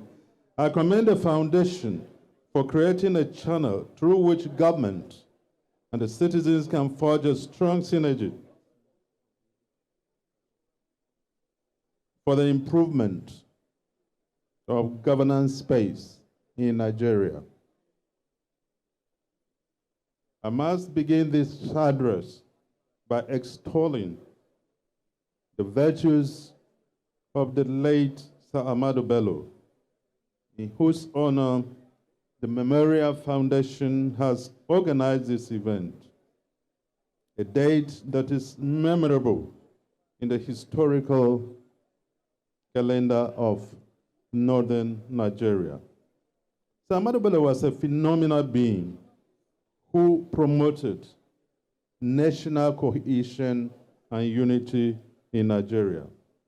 He utilized his God-given talents, knowledge, as well as position and power to drive development of the region where he was premier. History records him.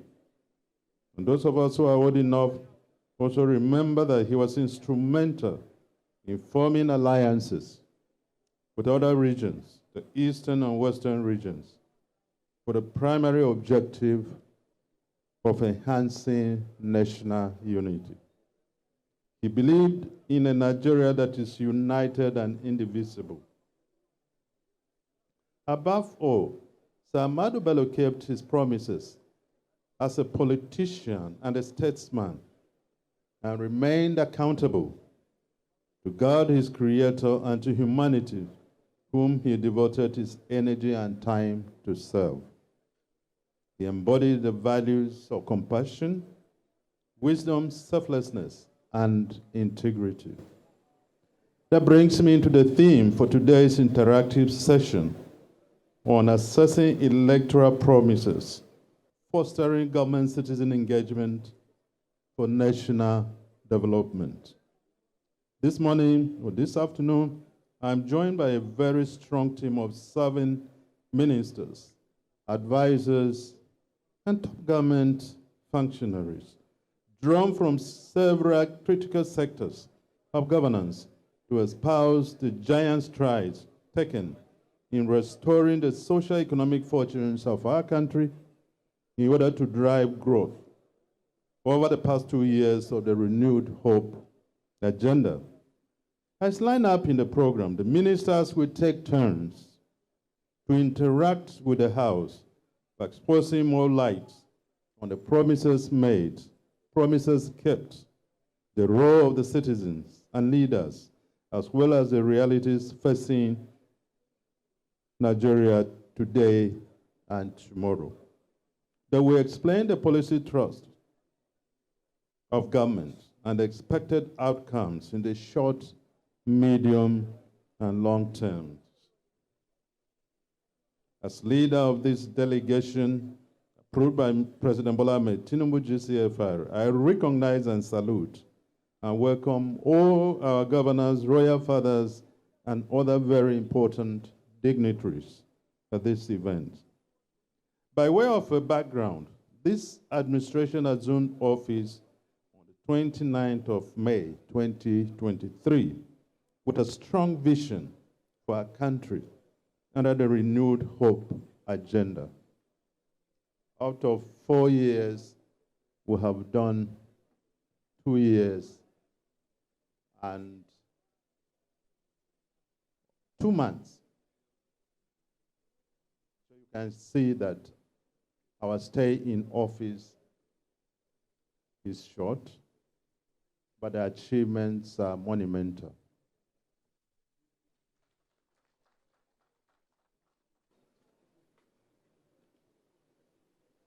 President Bola Ahmed Tinubu had promised Nigerians impartiality in governance. And as you can see from the array of ministers and advisors and top government functionaries that appeared here, his promise of inclusiveness, promise of impartiality is well taken care of. Distinguished leaders, I have been around for a long time, and I can assess what each and every head of government has tried to do in this country. And that is why, when the governor of Kaduna State, the governor of Gombe State spoke, they captured my imagination immediately. It is good to give honor to whom honor is due. A leader does something that is commendable. We must, as citizens, commend him so that he can do more. When he makes a mistake, he's not God. He should be gently reminded to take corrective measures. I'm saying this because there has been a lot of misinformation in the air, in the political space.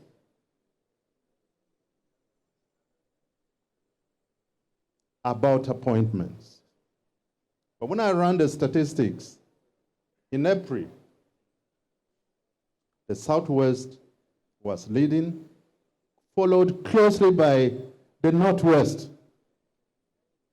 Closely by the Northwest. Then the Northeast, North Central, South, and then Southeast. Facts do not tell lies. So when we speak, we should be guided by facts, not sentiments. This country belongs to all of us. Anything that would disturb its stability equilibrium should be avoided. As Professor Banda said, it does us no good. There are certain issues I'll be taking up with a select few. I wouldn't want to expose them here.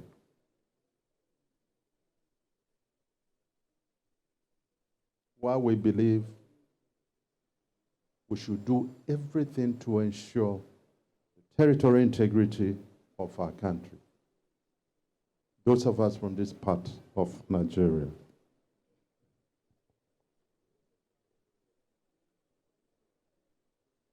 He had promised Nigerians impartiality in governance and a commitment to remodeling our economy, improving security, accelerating infrastructure, job creation, and revitalizing agriculture.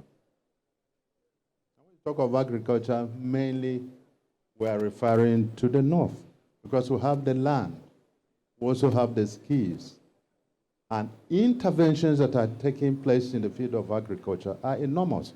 Somebody made a comment here. I don't know whether it's Professor Banda, but he said what? That when prices of foodstuff went up, there was intervention, which is very true. And that is what led to the reduction of food prices in the country. When the group of 1999 met with the president, they talked about this. But this intervention has also created a little problem. They have surplus, which they may not be able to sell. But remember, in the days of yore, we had marketing boards, and their responsibility was to purchase grains when the prices were down. And at times of scarcity, they will release the grains to the market. This is not new. These have been further distilled into 8 clearly defined priority areas that reflect the commitment of government to driving sustainable growth, ensuring security, and enhancing the quality of life for all Nigerians. I have relatives and friends here in Kaduna who today testify to what the governor has said. They move on this road using their cars without fear of molestation by bandits. This is a huge achievement. Salute our security architecture. The economic reform, this number one, reform the economy for sustained inclusive growth. The economic reform strategies are designed to create a robust, diversified, and resilient economy by fostering an environment conducive to investment and innovation. The administration aims to stimulate growth across all sectors, reduce unemployment, and ensure equitable wealth distribution. Experts amongst us will be speaking to you, particularly in these areas as enunciated by the Renewed Hope agenda. 2, strengthen national security for peace and prosperity. Security is the bedrock of national development. The focus here is on enhancing the capabilities of our security forces, promoting peace and stability, and ensuring that every Nigerian feels safe and protected, no matter where they reside. 3, boost agriculture to achieve food security. The Minister of Agriculture was outside the country, but I believe he's back. He's a worthy and distinguished northerner from Borno. I want to believe, and perhaps rightly too, that before we end this dialogue, he would have been here.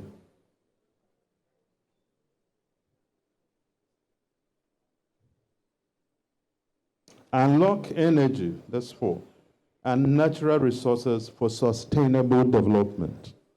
Through reforms, the government is unlocking the potential of Nigeria's vast natural resources and energy sector. Through sustainable management, increased investments, and adoption of modern technologies, the goal remains to drive economic growth and ensure environmental sustainability. 5, enhance infrastructure and transportation as enablers of growth. The commitment of the administration to expanding Nigeria's infrastructure and transportation network is strong. By improving connectivity and accessibility, government aims to boost economic activities, create jobs, and enhance the quality of life for our citizens. The governor of Gombe said this North Central and Northeast are left out. It's a temporary thing, because I also took it up with him. After, when he awarded the contract for Lagos, Calabar, one day I got into his office and he showed me a design for Sokoto Badagry. And you know Sokoto Badagry stretch is longer, much longer than Calabar to Lagos to Calabar. Much longer. And the road from Akwanga through Jos, Gombe, that's your own, Bauchi Gombe, to Yola, will soon be awarded. It's just that there was no Federal Executive Council meeting. This is one of the northerners again.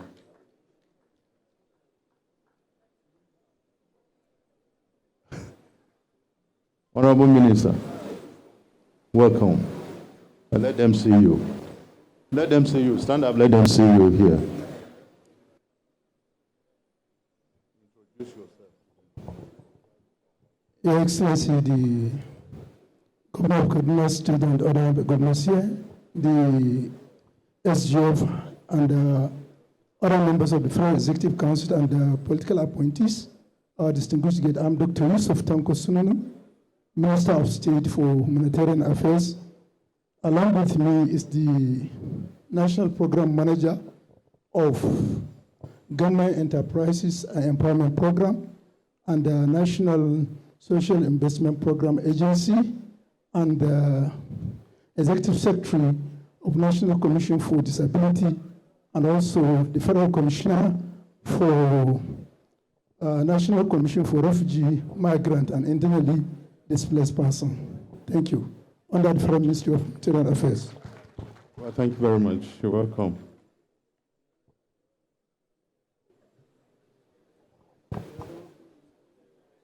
So, nobody can accuse government of neglecting the North in terms of infrastructure.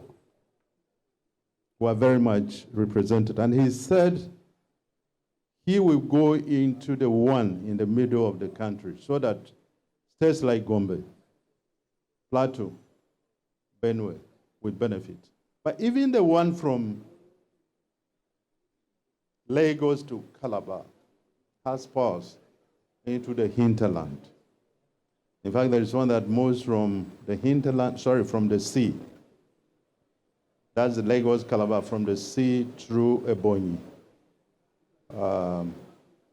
Benue, up to Abuja.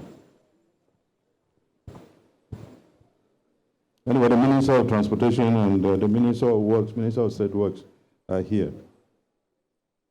6, focus on education, health, and social investment as essential pillars of development. Investing in human capital is at the core of our priorities.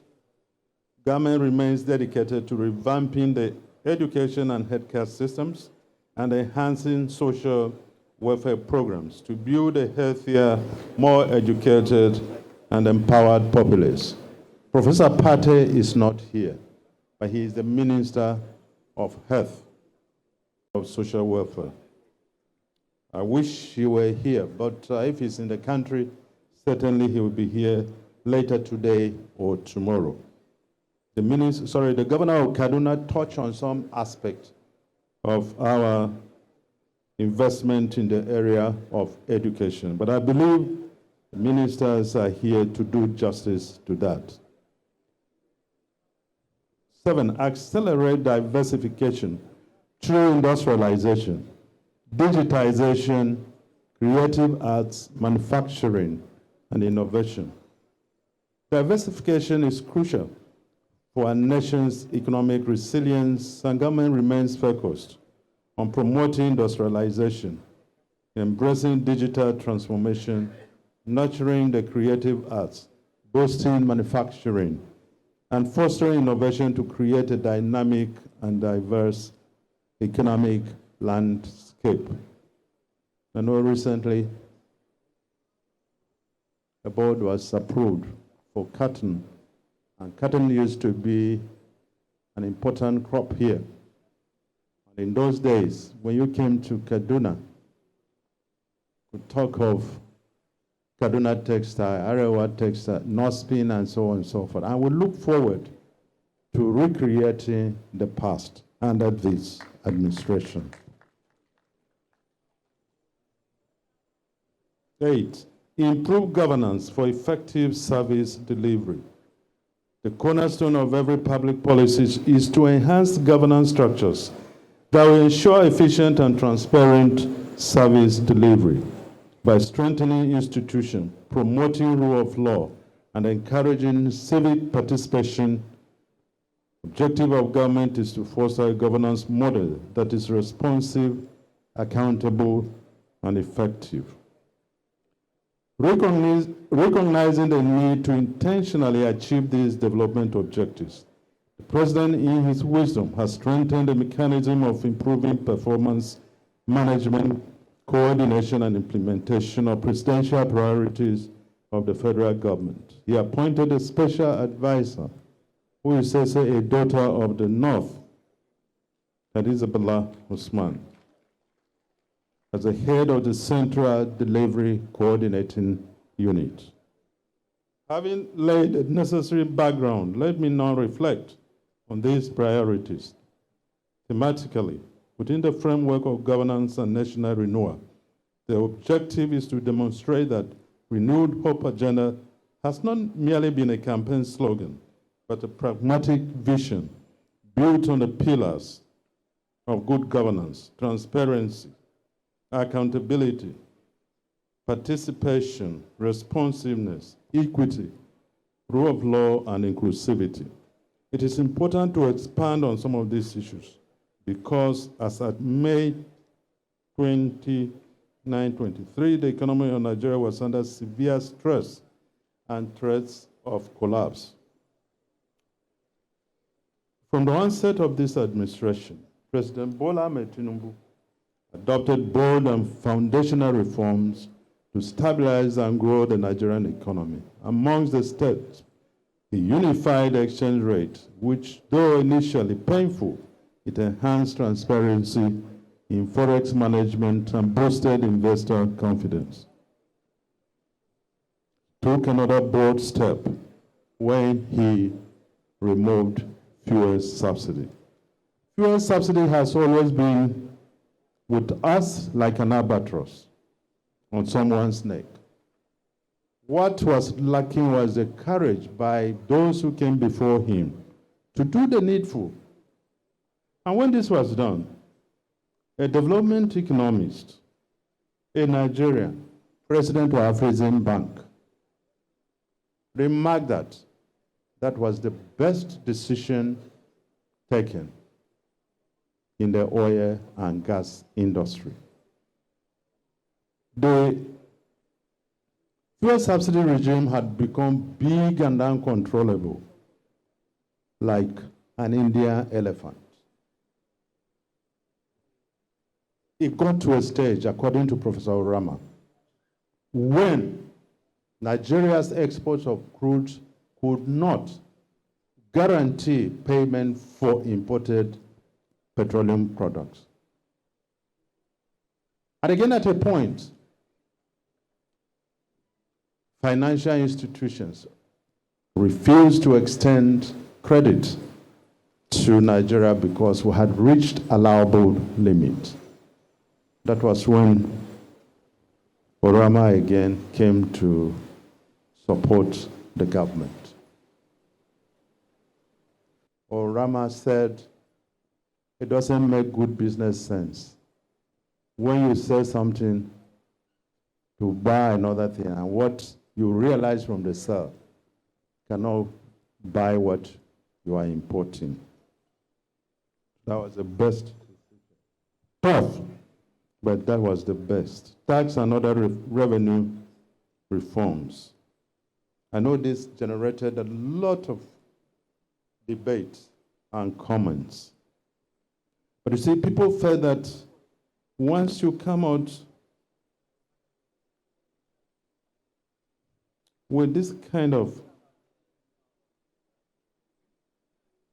proposed law, automatically it becomes law. No, it goes through the National Assembly. And all of us are represented.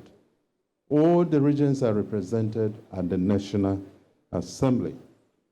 They work for Nigeria. They are also mindful of their immediate constituencies.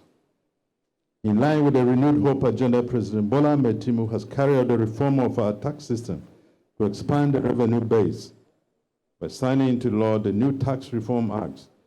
Similarly, the digitization of tax administration has started yielding increased compliance and efficiency.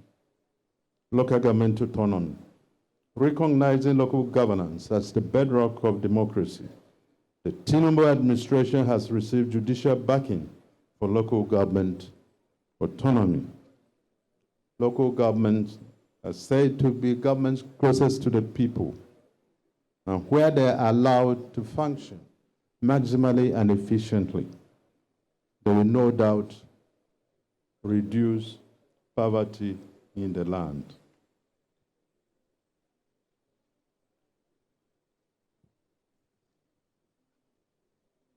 Regional integration for development. Similar to the philosophy that supported the local government autonomy, the government has established regional development commissions in the 6 geopolitical zones, which aim at driving growth, development, integration, and delivering impact across the nation. Rule of law and administration of justice. Under this administration, judicial reforms are being prioritized through digital court processes, enhanced legal aid services, and increased budgetary support for the judiciary. Executive non-interference in judicial pronouncements has reaffirmed the sanctity of the rule of law, encouraging a more just and equitable society. Nigeria's security architecture is undergoing robust transformation, and this will be handled by appropriate officers. Government continues to invest massively in the acquisition of modern technology and equipment, as well as upscaling of skills of members of the armed forces. To balance the kinetic approach, government is also investing in human capital development and well-being of citizens so as to minimize insecurity. Foreign policy and diplomacy. President Tinubu's Africa-centered foreign policy and active engagement at ECOWAS and African Union have restored Nigeria's leadership role on the continent. His participation in the G20 and UN General Assembly emphasized Nigeria's openness to global partnerships, diaspora engagement, and trade diplomacy. The last year alone, diaspora remittance to Nigeria was $22 billion. Recently, he attended the BRICS summit, which signifies Nigeria's readiness to be a player in an emerging world order. Infrastructure development. The Renewed Hope infrastructure plan targets roads, rail, housing, and energy. The Lagos-Calabar Coastal Highway, the Sokoto-Badagry Superhighway, the ongoing rail project, Kano-Maradi, Port Harcourt-Maiduguri, and housing initiatives under the Federal Ministry of Housing and Urban Development demonstrate the scale of our ambition. The power sector reform roadmap is also revamping the national grid with new partnerships and off-grid solutions. Food security and agriculture. The declaration of a state of emergency on food security signaled a clear commitment to self-sufficiency. The Green Imperative Program, fertilizer support, dry season farming initiatives, and anchor borrower programs are revitalizing Nigeria's agro sector nationwide. Recently, the president inaugurated over 2,000 tractors acquired to drive mechanized farming activities nationwide. Anti-corruption fight. With renewed vigor, the EFCC and ICPC have been strengthened and positioned to reduce corruption to the barest minimum. Investigations and prosecutions have increased, while public servants are now subject to tighter fiscal scrutiny. The introduction of performance bonds and digital auditing tools promotes transparency and accountability. Welfare of citizens. The National Social Investment Program has been restructured to focus on impact, efficiency, and reach. Cash transfers, conditional support, and mass housing projects have cushioned the effects of subsidy removal and ensured social inclusivity.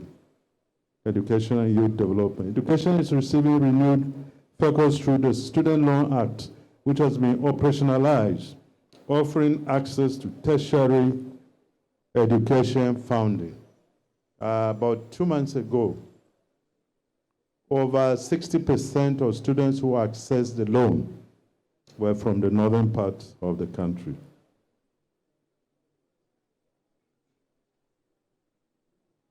New federal universities and vocational training centers are being licensed and built, while curriculum reforms are aligning learning with national priorities. Under Tinubu's leadership, youth inclusion in government has taken new root. Several young Nigerians now occupy strategic government roles. The administration has also launched the Renew Hope Youth Agenda with a focus on skills, innovation, digital training, and entrepreneurship through the revamped Empower and Digital Youth Nigeria schemes. Impact of petroleum subsidy removal. The removal of fuel subsidy, though painful, has been a necessary reform that saved trillions of naira. The palliative measures plan, intervention through state government, MSME support, and public transportation upgrades are mitigating the impacts. The savings are now being redirected into critical infrastructure and human development, while states are receiving increased allocation for local governments. Sports.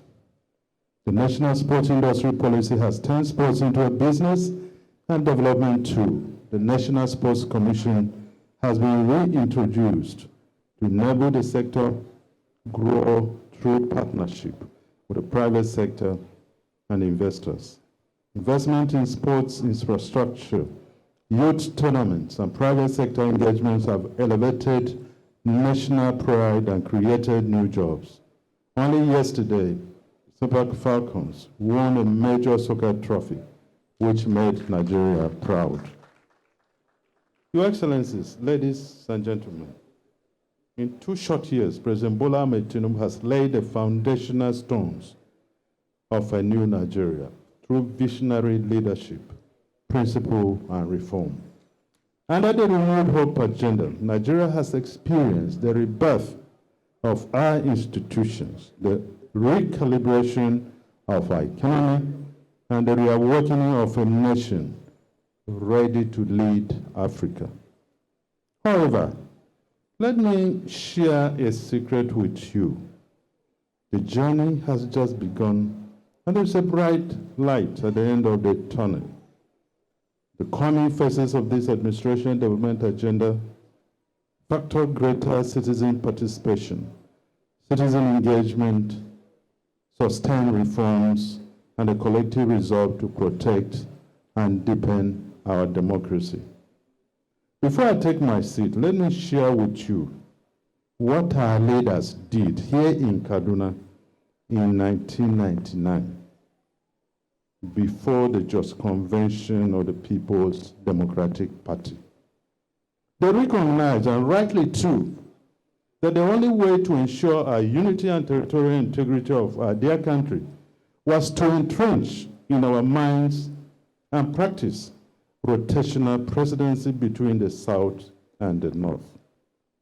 I salute their courage, sincerity, and patriotism. Such leaders, some of them are no more. Chief Solomon La, who was the leader, Malam Adamu Chiroma, who was his deputy, Iro Damusa, Abakarimi, Professor Suleiman Kumo, Isaac Shahu, Jerry Ghana, Abdul Razik, and so many. There were 18 of them. They engaged us here in Abuja. Were then elected governors, PDP elected governors awaiting inauguration. They invited us to Kaduna. And as I said, before the convention in Jos, which was to pick our presidential candidate. They told us that the country was in need of reinvention. That there was volatility in the polity because the South believed, and rightly too, that the North had monopolized power since independence. And they said, if we don't get it this time, everybody should go their separate ways. They added that the annulment of June 12 compounded the whole problem. We argued for over 3 hours.